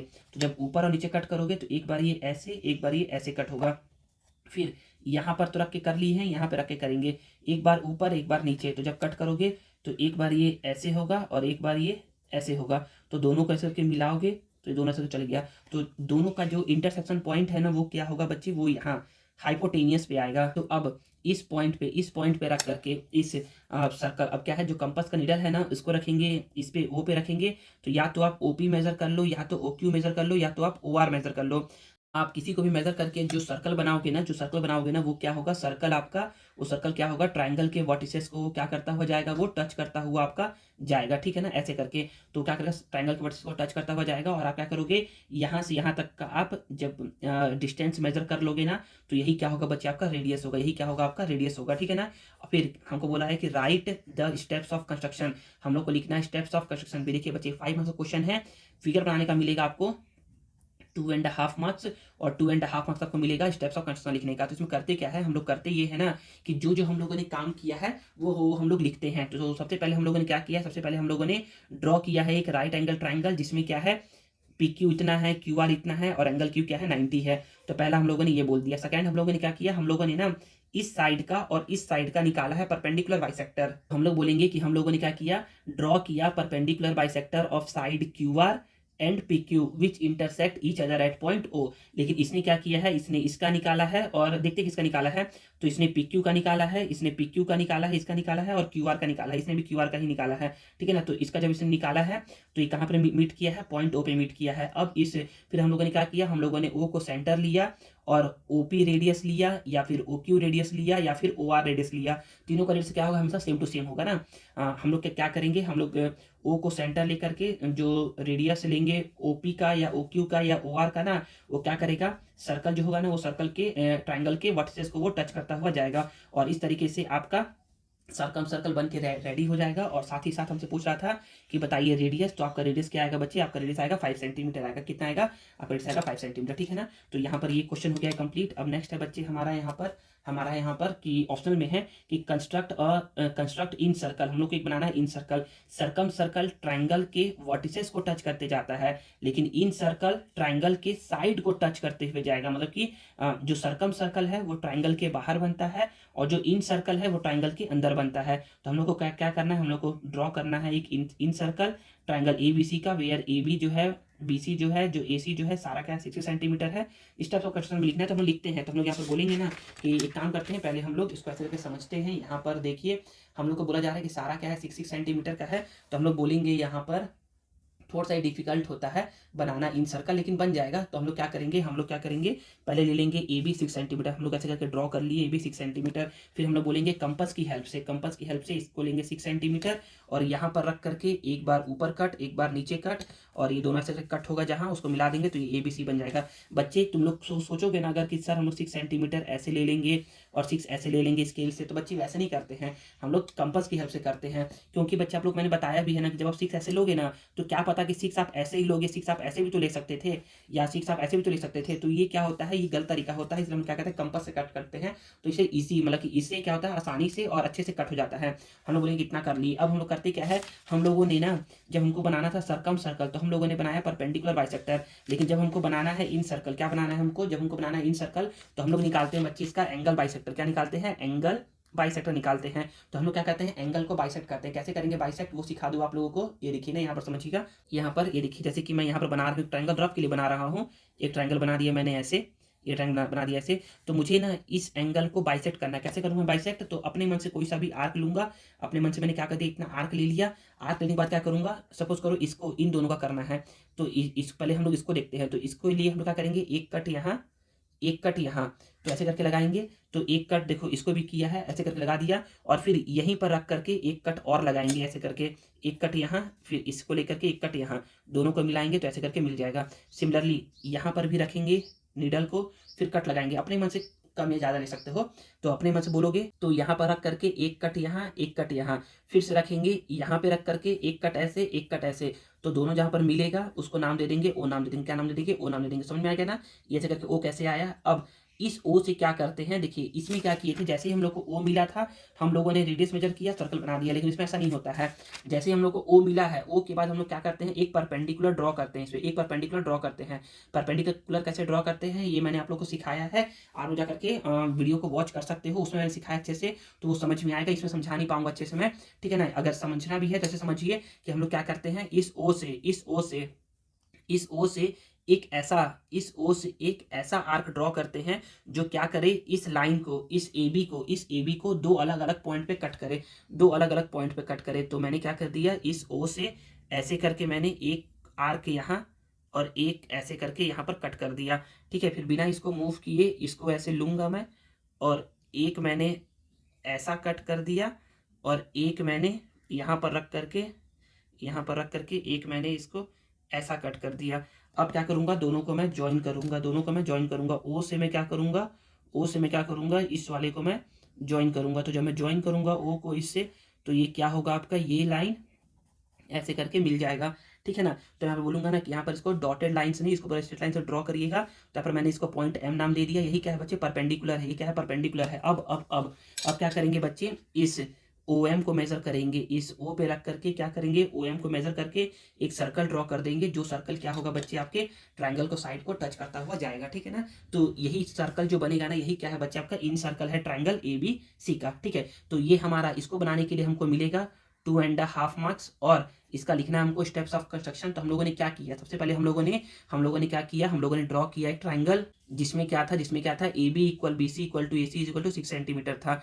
सेकंड हम लोगों ने क्या किया, हम लोगों ने निकाला एंगल बाइसेक्टर, जिसमें एंगल ए और एंगल बी का जब हम लोगों ने निकाला बाइसेक्टर, तो दोनों कहाँ पर कट किया, एक दूसरे को पॉइंट ओ पर कट किया। थर्ड हम लोगों ने क्या किया, पॉइंट ओ से क्या किया, हम लोगों ने ड्रॉ किया एक परपेंडिकुलर साइड बी सी के ऊपर, तो साइड ए बी के ऊपर, हम लोगों ने एक परपेंडिकुलर ड्रॉ किया जो मिला पॉइंट एम पे।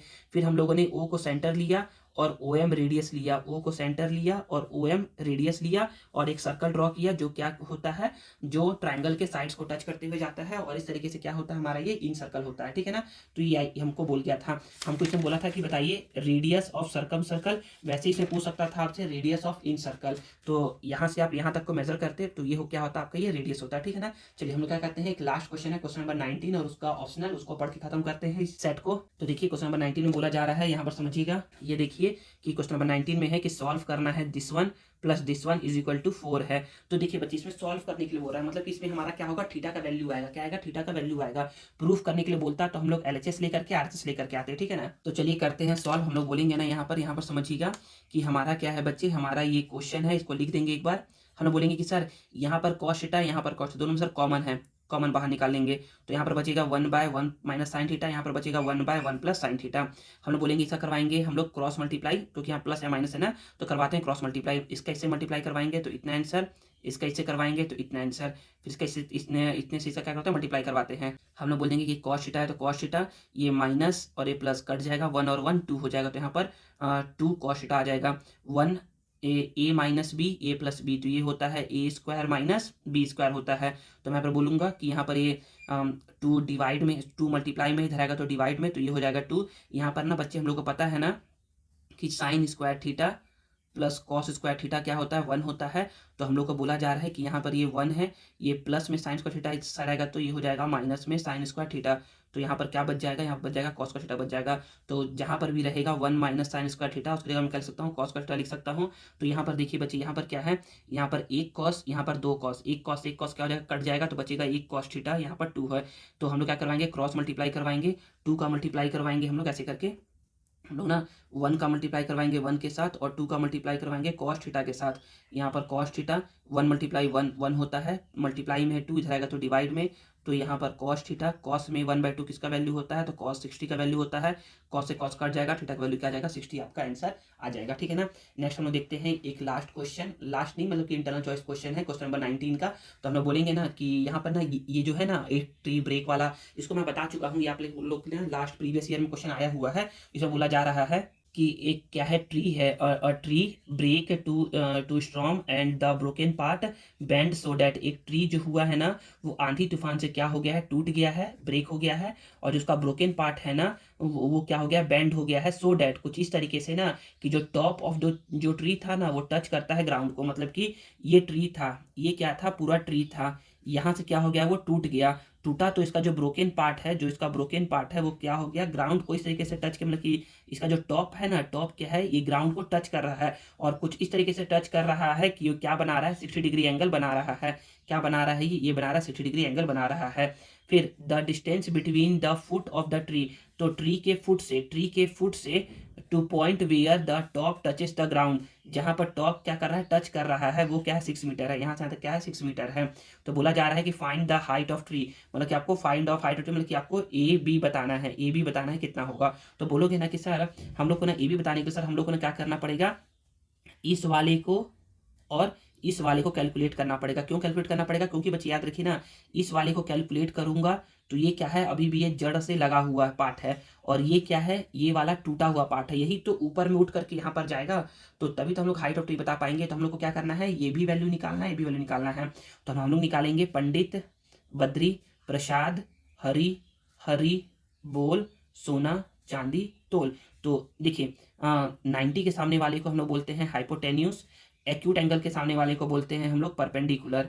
तो ये क्या हो जाएगा बच्चे, ये हो जाएगा बेस। तो हम लोग को निकालना है परपेंडिकुलर, और हमको बेस गिवन है, परपेंडिकुलर निकालना है और बेस गिवन है। तो हम लोग एक बार यूज करेंगे टेन थीटा, क्या यूज करेंगे, टेन थीटा। तो मैं बात करूंगा now in triangle PBC, PBC में मैं बोलूंगा ना कि यहाँ पर टेन थीटा, पीबीसी में बोलूंगा कि यहाँ पर टेन थीटा जो होता है वो क्या होगा, वो होगा परपेंडिकुलर। परपेंडिकुलर क्या है आपका, पीबी है, और बेस क्या है बच्चे आपका, बीसी है, क्या है, बीसी है। तो मैं टेन को तो टेन लिख दिया, थीटा की जगह क्या है 60 डिग्री है। पीबी का वैल्यू कितना है, पीबी का वैल्यू हम लोग को निकालना है, ठीक है।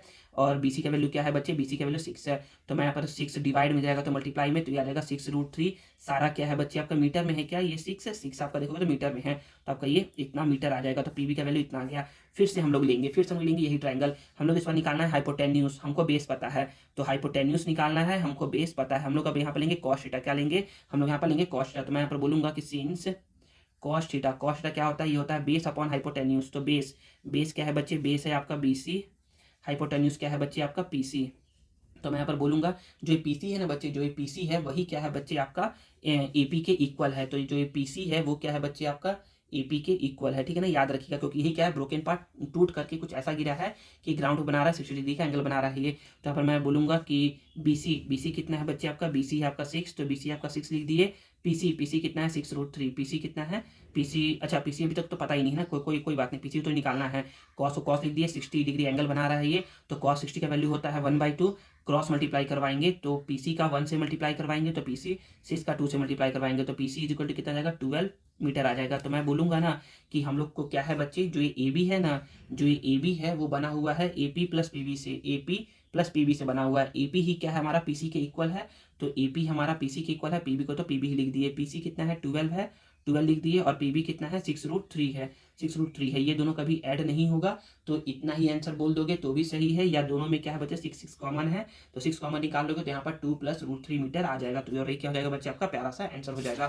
तो बच्चे इस तरीके से क्या होता है, इस तरीके से हमारा नवबोध का expected question paper set B, मतलब कि हम लोगों ने टोटल क्या कर लिया है, 3 सेट पढ़ लिया है। एक तो हम लोगों ने क्या किया, प्रबोध का मॉडल पेपर पढ़ा है सेट फर्स्ट, एक हम लोगों ने नवबोध का एक्सपेक्टेड क्वेश्चन पेपर सेट ए को पढ़ा है, और आज हम लोगों ने सेट बी को पढ़ लिया। टोटल हम लोगों ने क्या कर लिया है, तीनों पार्ट पढ़ लिया है। तीनों का लिंक क्या है बच्चे आप लोग को वीडियो के डिस्क्रिप्शन में है, आप लोग क्या कर सकते हो, इस वीडियो को पढ़ सकते हो और अपने दोस्तों के साथ क्या कर सकते हो, शेयर कर सकते हो, ठीक है ना। तो यहाँ पर क्या होता है, यहाँ पर ये वीडियो ओवर होता है। आई होप आप लोग को ये वीडियो यूजफुल लगा होगा और आप लोगों को आज कुछ नया सीखने को मिला होगा। अगर आप लोग को ये वीडियो यूजफुल लगा है और कुछ नया सीखने को मिला है ना, तो please please please please please इस वीडियो को लाइक करिए, कमेंट करिए और इसे दोस्तों के साथ शेयर करिए, और चैनल को सब्सक्राइब करना मत भूलिएगा। मिलते हैं नेक्स्ट वीडियो में। Thank you.